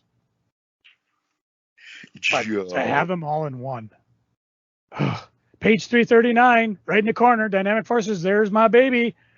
ROM number 1 facsimile edition signed by Frank Miller, a mere $299.99. Gonna have to give a little blood. Coming back down to reality, though, probably on page 382. Pact Academy. This is under, let me back up a bit. Leave Gleason? Is that right? Yep. The debut issue of an all-new series, it's Pact Academy, powered adolescent combat team, and the school's in session. The powered-up kids of the Cosmic House universe are about to get a taste of what it means to be a superhero. With Patricia Petros and Crucible at the helm, the youngsters are bound to get a rude awakening when they realize that just because you have powers doesn't make you a hero. This coming-of-age story lets these young heroes discover themselves, their powers, and their relationship. 4-issue miniseries, get the main cover or get the sketch cover.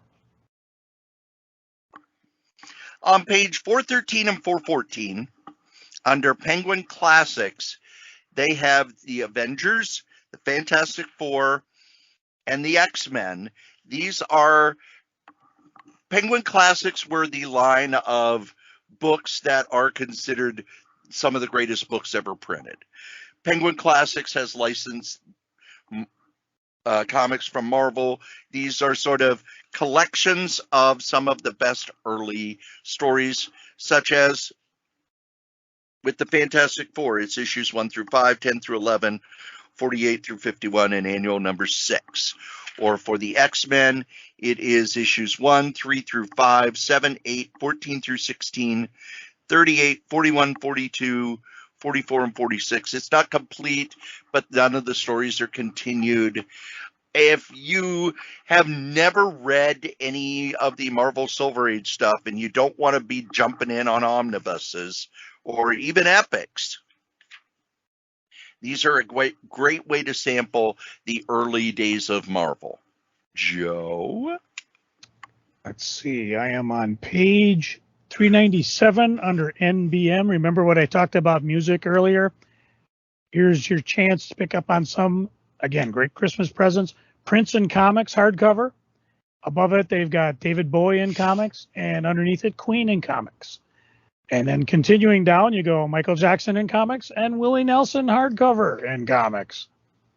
So these are the type of books that I would have in the shop because, yeah, I'm probably not going to sell them to a comic collector, although I might.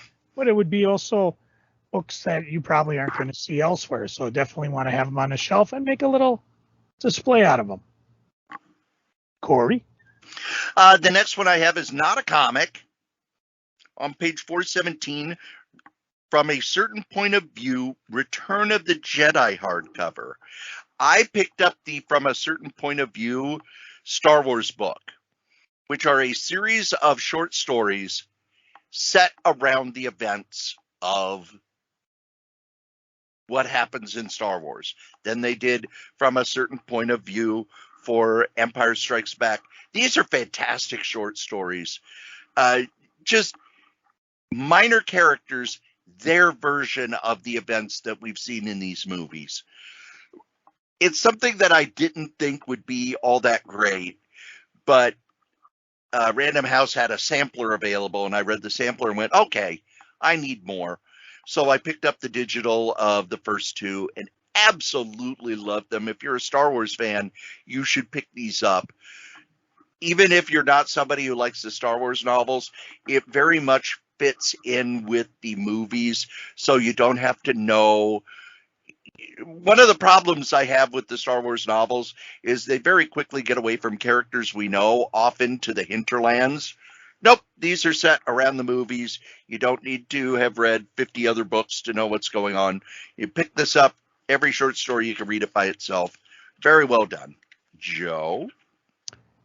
Down on the corner on page 419. This is under Rebellion, the 13th floor trade paperbacks.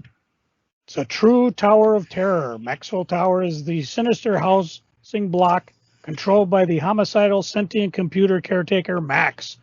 And woe betide anyone who upsets his residence or threatens to uncover his murderous activities. And above that, the return of Max, the 13th floor. So I'm not aware of these. They're obviously from Rebellion, so they've been around for a bit. You can start out volume 1 for $7.99. After that, it jumps up to 2 and 3 for $20, and the new, well, that doesn't say volume 4, but just a return of for $17.99. This sounds, just horrifically scary. So I will probably be picking up the first one, if not just the entire thing, since I'm kind of light on omnibus this month. Well, if you're light on omnibuses, you should go to page 442 and pick up the Marvel Comics Library Volume 5, Silver Surfer, 1968 through 1970. It reprints the 18-issue Silver Surfer series. It's only $200, and we've seen books like this at Dreamhaven. They are pristinely beautiful and way out of my price range. Yeah. We're just poor podcasters. Oh, they're huge. They make omnibuses look small. However, if you go to page 444, this is more in my dollar line. You've got Back Issue, which is about the DC Superstars of Space. Jack Kirby Collector number 88, which is an entire issue for around Kirby's original art and people buying it. Collectors selling their personal stories about meeting Jack, photos from their encounters, things like that. Also on page 445, they're resoliciting a few books. I want to point out one is The Batcave Companion, which is an excellent book, resource library about Batman. And then right underneath it is The Carlton Companion, which the detail and the information these guys got about Carlton, I bow down to their work. They're able to get the entire history of Carlton, going back to when the people who founded it came over to the United States from Europe. Both of these are just excellent resources. And even if you don't want to read the Carlton Companion as a resource, it's a fantastic story about a publisher that nobody really paid a lot of attention to, that was mob connected, and yet very quietly cranked out comics for 50 years. Joe? On page 240, under Red 5 Comics, The Dying Days. It's the ultimate race against time. When the aging starts, people are aging at a rapid rate. Can the cause and solution be found before it's too late? 32 pages. And my guess would be a one-shot because they don't mention it's more than one. Or it could be more than, I don't know. What do I know? I just read them and buy them. Cory? Actually, that is it for me. For comics and stuff, I do want to point out that while they don't have T-shirts anymore, they do now have a dedicated section for what looks like official diamond supplies, such as card holders, comic book top loaders, lots of stuff for baseball cards and magic cards and stuff, but also, comic bags and comic boxes and backing boards and stuff, which they really did not have before.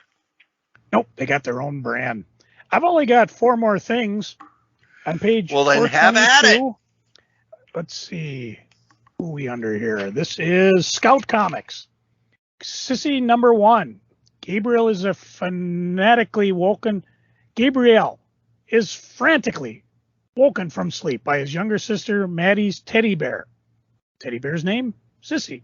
Maddie has been kidnapped on Sissy's watch. He'll stop at nothing to get her back. He needs Gabrielle to open the door to the mystical realms of the Darklands. Together, they will travel the horrors of the Darklands in pursuit of her captor, an evil called the Crying Man. Hey, even I know you don't mess with the teddy bear. On the same page, we got Crashland right beneath it. Let's see, it says nonstop, so I'm not sure if that's a subcategory of Scout, but anyways, this historical adventure drama sets up the backdrop of World War II when a young handmaid at a local brothel encounters a wounded Royal Air Force fighter pilot and determines to help him journey the ancient and dangerous Silk Road back to the British-controlled India. Let's see, she hopes that during rescue will secure her a better future from the British. It says Raj. So obviously I'm not a hep on my terms, but this one actually sounds kind of interesting. On page 423, still with Scout, It Eats What It Feeds new printing. It's a grimy horror romp. Frances, a stunning middle-aged woman, has developed a worsening affliction and seeks a young caretaker to keep her lavish mansion deep in the mystic bayou of Louisiana. Kenny, a teenager half-wit looking for a summer job, stumbles right to her doorstep. Free rent, free meals, high pay, easy work, and a provocative-looking boss. What's there for Kenny to refuse? Well, there's blood-covered kitchen, spilling over with raw meat, the bolt-locked, steel-plated attic door he's restricted access to, red flags worth the risk of missing out on a wild summer romance. So I bought it. Here's your new printing. Here's your second chance. Don't disappoint me. On page 425, dun, dun, dun, Road Trip to Hell trade paperback. Not available in Germany. Sorry, Germans. A dark comedy filled with action, adventure, and the worst the world had to offer. Road Trip to Hell follows Francis Rhodes, a young man with the ability to see horrible things in a person's future just by touching them. His life has been full of hardship, but things get even worse when the demon Baphomet informs him that his father is Satan and he's been destroyed. Now, Francis has been designated the new king of hell. The catch? Well, all the damned have escaped from hell, and if one of them can kill Francis before he can reach hell, they will become the new leader of hell. So here's your chance to get in and trade paperback. And finally, on page 477, so let me jump forward here a bit. Dun, dun, dun. Doot, doot, doot, doot, doot. So we're right on the edge of the manga section in Viz. I just want to point out Star Wars The Mandalorian in manga. So there you go. It's official manga adaptation of the popular and critically acclaimed Disney Plus series, which I've enjoyed. With that, we flip over our previews to the toy side in the section we call For Brian. And of course, one of our listeners, Brian, was bitterly complaining that we never spend any time in the toy section of the catalog. So we figure, since Brian is obviously a man of infinite wealth and I guess, what would you say, desk space, shelf space? These are things he will definitely be buying. The aforementioned Darkwing Duck and Negaduck Deluxe action figure box set is on page 23. It's a Diamond Select toy release. The marauding Mallard swoops into action figure form along with his evil opposite Negaduck, and they have a various I guess different faces and pieces of equipment they can shoot each other with. What fun you can have with your action figures. How about you, Cory? What do you got for Brian? Well, I have since learned Brian does not like Funko Pops. Oh, that's too bad, because I was going to recommend on page 28 he get the Ad Icon Blockbuster movie case vinyl figure. Now, I have a few Funko Pops. I haven't gone nuts. No, I haven't either. Kind of like when I went over to Lisa's house and Big Mike had cases and cases and cases. He bought them sequentially. So he had entire displays. Oh, yeah. Yeah. Instead, I'm going to point you toward page 41. Oh, I think I'm there too. Pint glasses. Yes. I'm not getting all of them, but I will get the Dr. Doom one because that's drawn by Jack Kirby. And the Silver Surfer one because that's drawn by Jack Kirby. I might get the giant size X-Men as well. So we know Brian will get all of them because he has a very, very impressive way of, drinking. So. And he is big on horror stuff. If you've gone to his webpage, he's like devoted entire rooms to different horror genres. He will probably be buying everything on page 36 to 37 because that is basically all the different Godzilla imports that Diamond has. A lot of these are preview exclusives. Some of them are unique, like the skull crawler figures from the Kong movie. Plus, they have a Kong who looks like he's ready to just de-brain Godzilla. You got Mothra, you've got Rodan, you've got King Ghidorah, as well as a bunch of different types of Godzilla. It continues on to page 38 as well.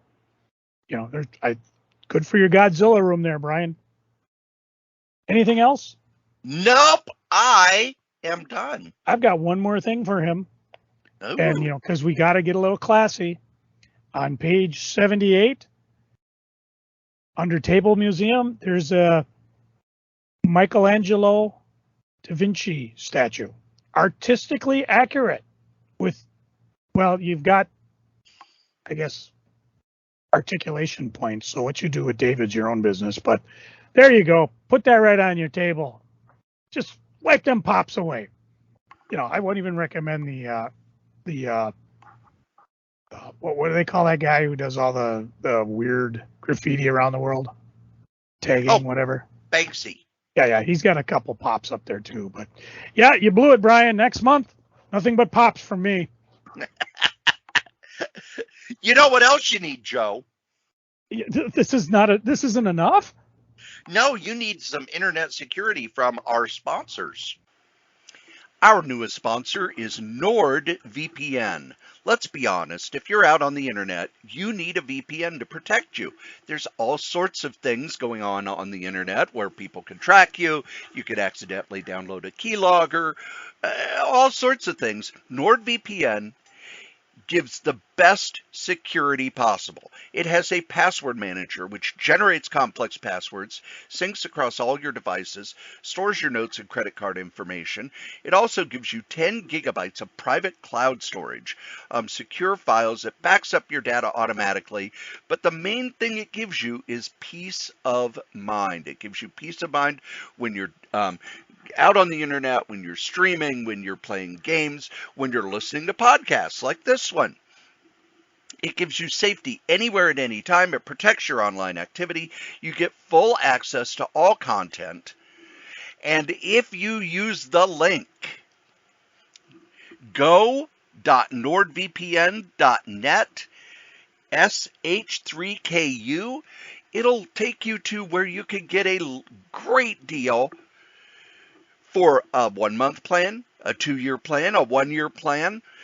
They are our newest sponsor. We're happy to have them. And if you would like to sponsor something here at any of the podcasts on the Solitaire Rose Network, you can. Just email me, solitairerosenetwork@gmail.com.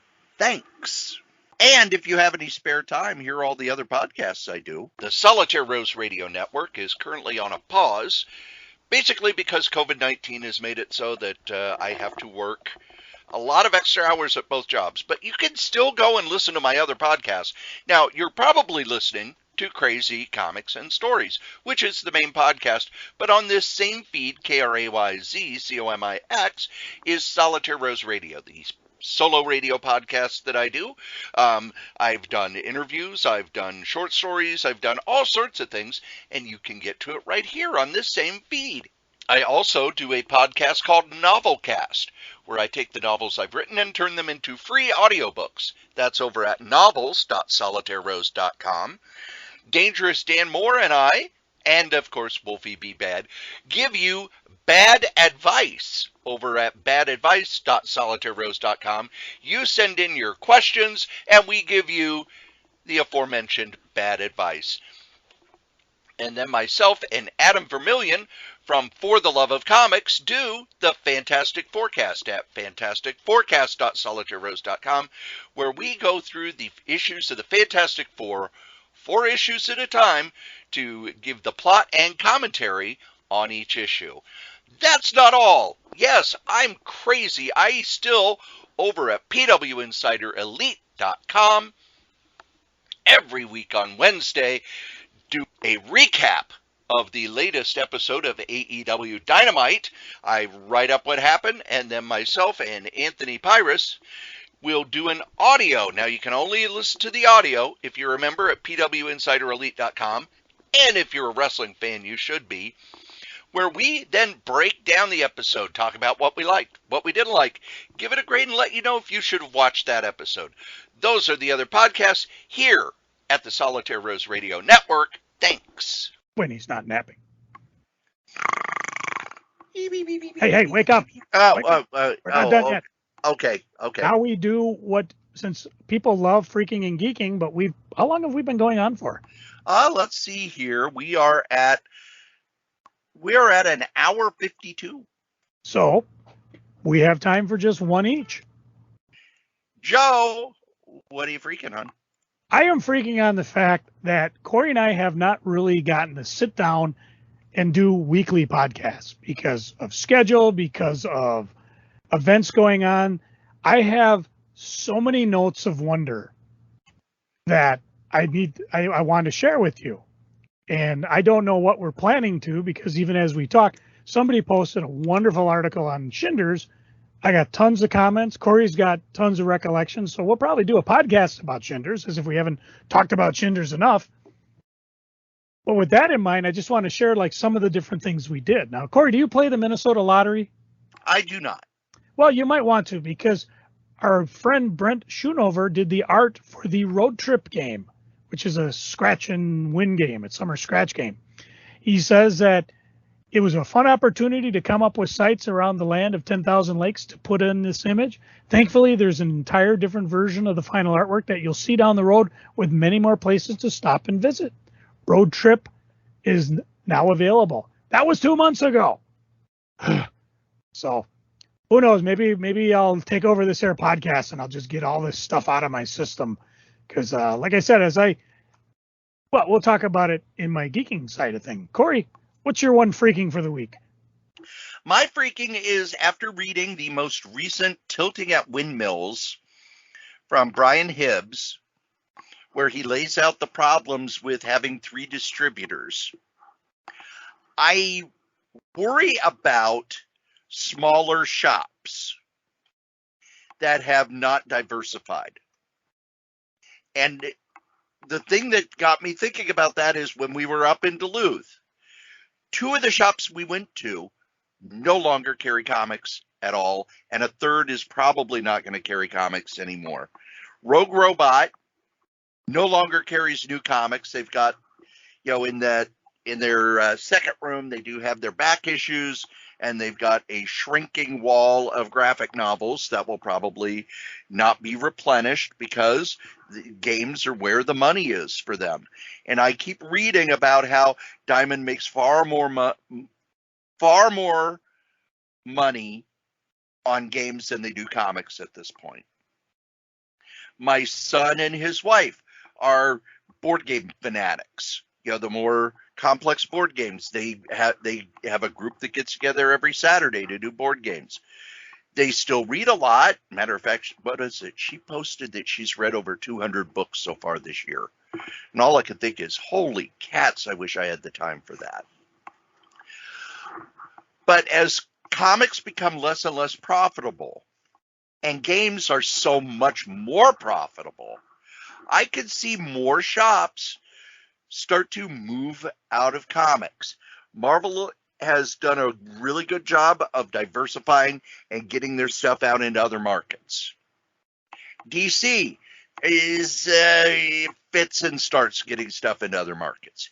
Image has done a good job of getting their collected editions out into other markets.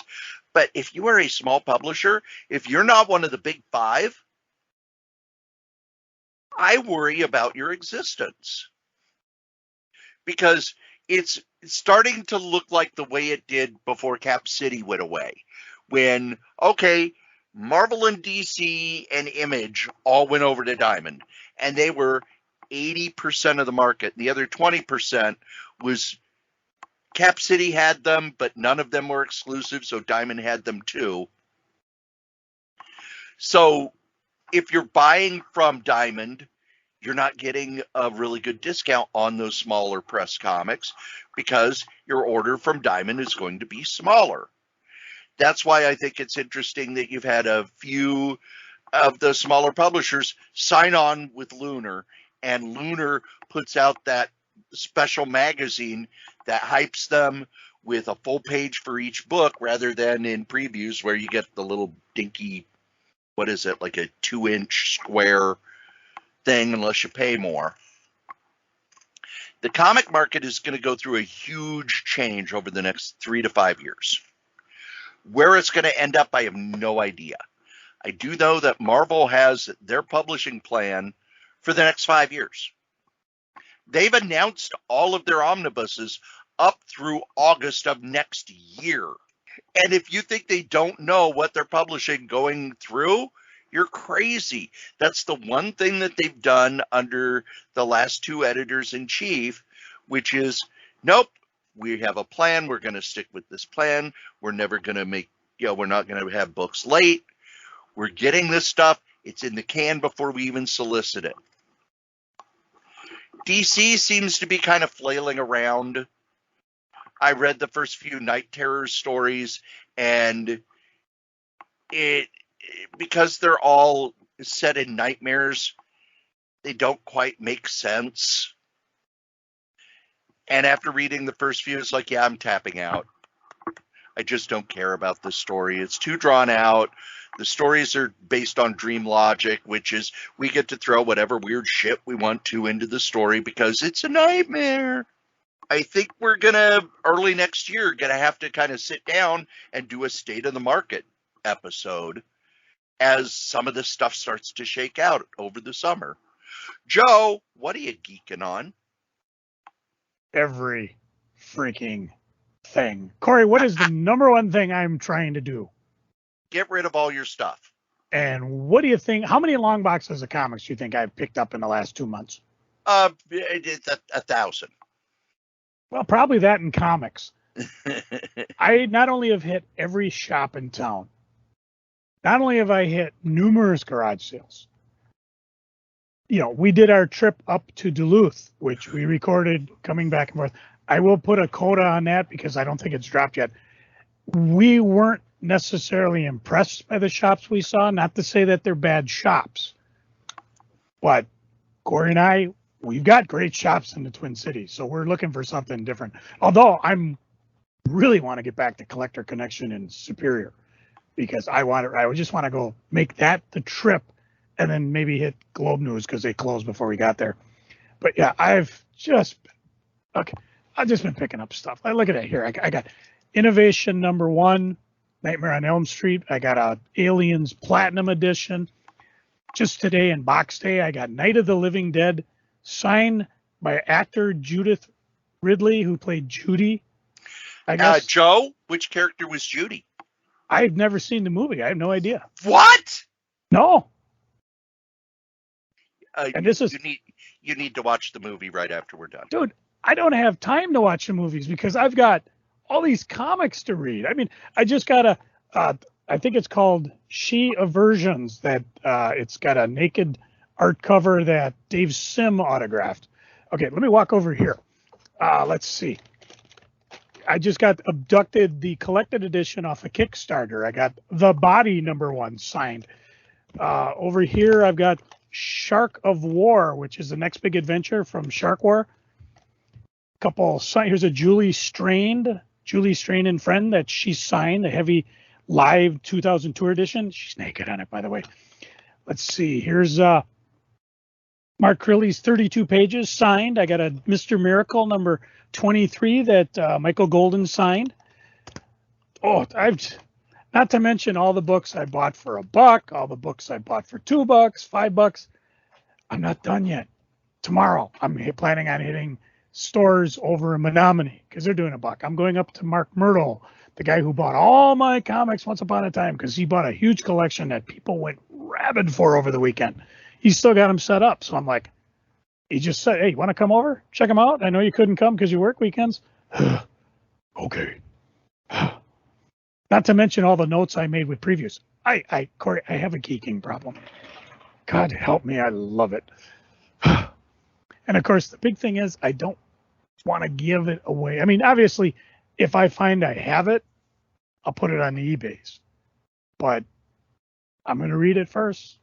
I've got all my new comics alphabetical finally, so I can start pulling out the miniseries. You know, things like Nice House on the Lake. Loved it. I'm going to buy the deluxe edition. I'm going to sell the comics because that's the way I roll.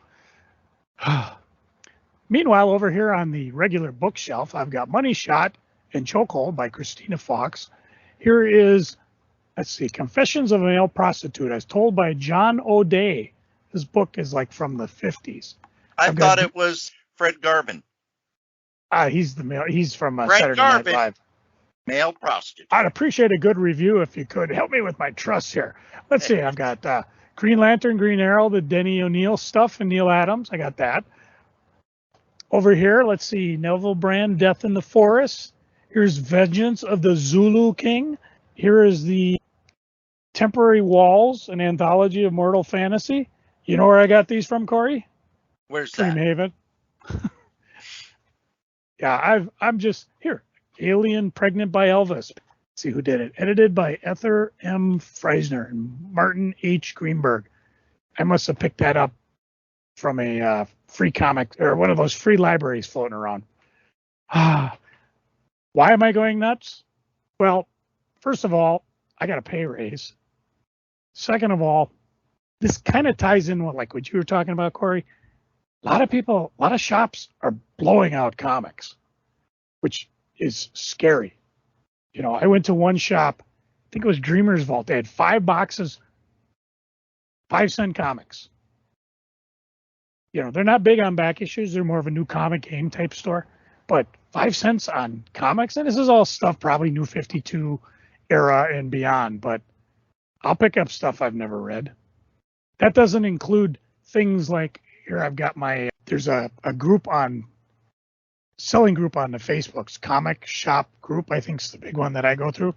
I picked up a number of things. Our Love #2, which I believe is a 1950s Marvel magazine with a photo cover. Why? Because I could. It's just so cool. I want to check it out. The aforementioned Power Girl phenomena there seem to be going crazy. I picked up a Power Girl special that were the Comic Mint exclusive covers. I think most of them are sold out. You can still get the regular one. I'm just having fun. And of course, as you know, as of this podcast, as we're recording, in 3 years, 6 months, what's the date today? 11th, so that would be 19 days, 3 hours, 57 minutes, I'll be retiring. And believe me, when I retire, I ain't going to be buying comics the way I'm buying them now. Even omnibuses will probably be out because there'll be a little bit more fixed income. But on the plus side, when you say, oh dear, Will this podcast here end? No, because I'll probably always buy some comics, but now I'll just be reading everything. And that's a whole different freaking, because I've read, let's see, 2, 3, 4, 5. Well, I mentioned the aforementioned Weapon Brown book. I read that. I've read the entire Infinity War Gauntlet Crusade omnibuses and the aforementioned tie-ins, which, oh my God, Marvel in the 80s, or 90s. I've read the Animal Man one, which I've talked about. I've still got 100 Bullets, 4-issue hardcovers. Yeah, the great massive read-off will begin. But that's then. As for now, I'm going to pass it over to Cory. Cory, what are you geeking on? Oh, and are you free tomorrow night? You want to go over to Mark Murdo's and check out some dollar books? Tomorrow night is Wednesday. You got to have priorities, man. Yeah, I do. It's Rampage, baby. It's Dynamite, baby. He'd open for you on Thursday. So, Joe? Yes, sir. What is special about the 70s comic from Marvel, Beware #2?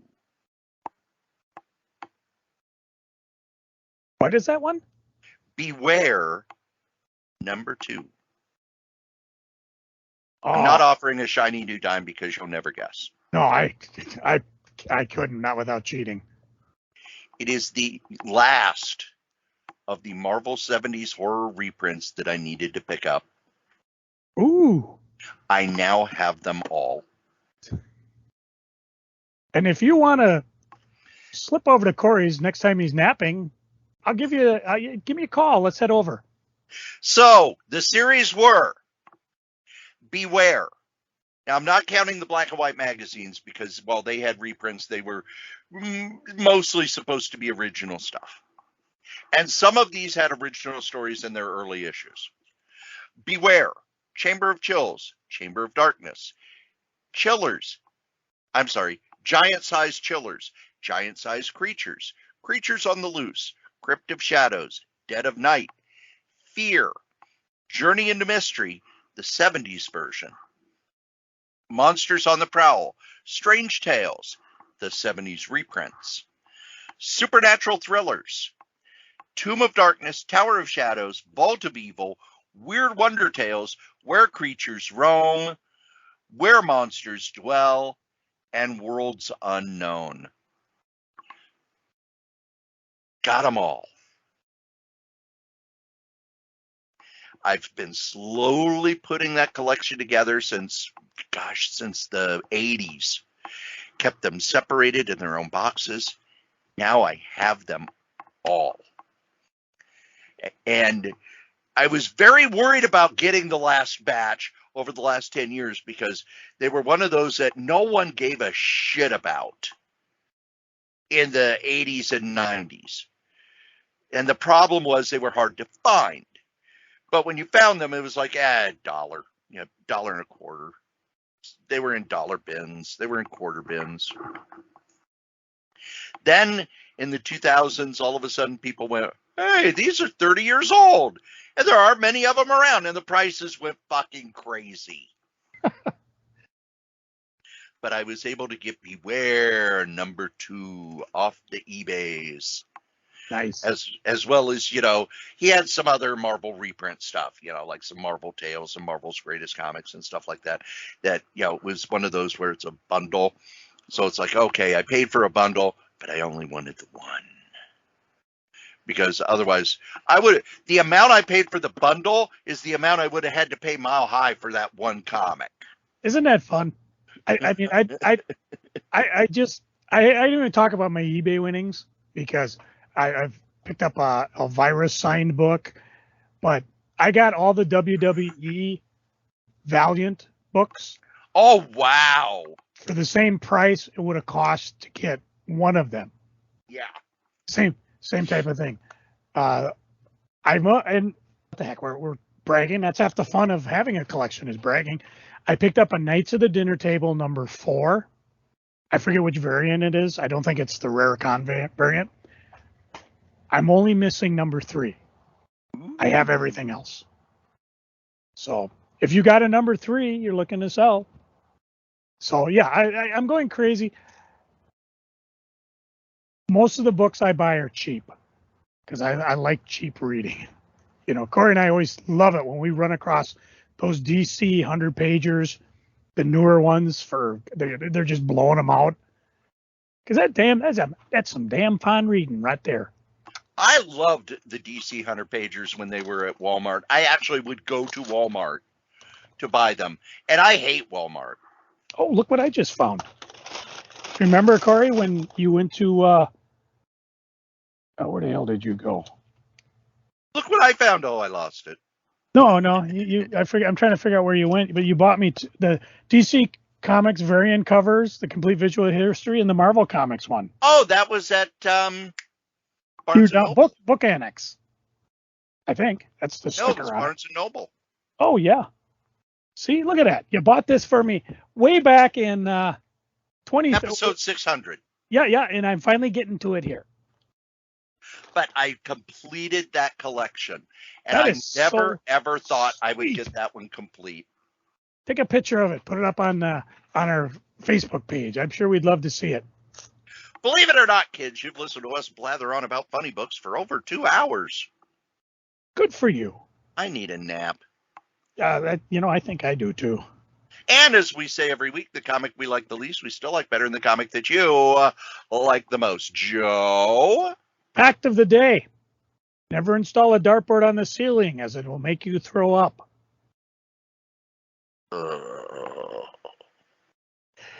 Work here is done. Besides, I got to get a good night rest. I got geeking to do tomorrow. Cory, hit my music.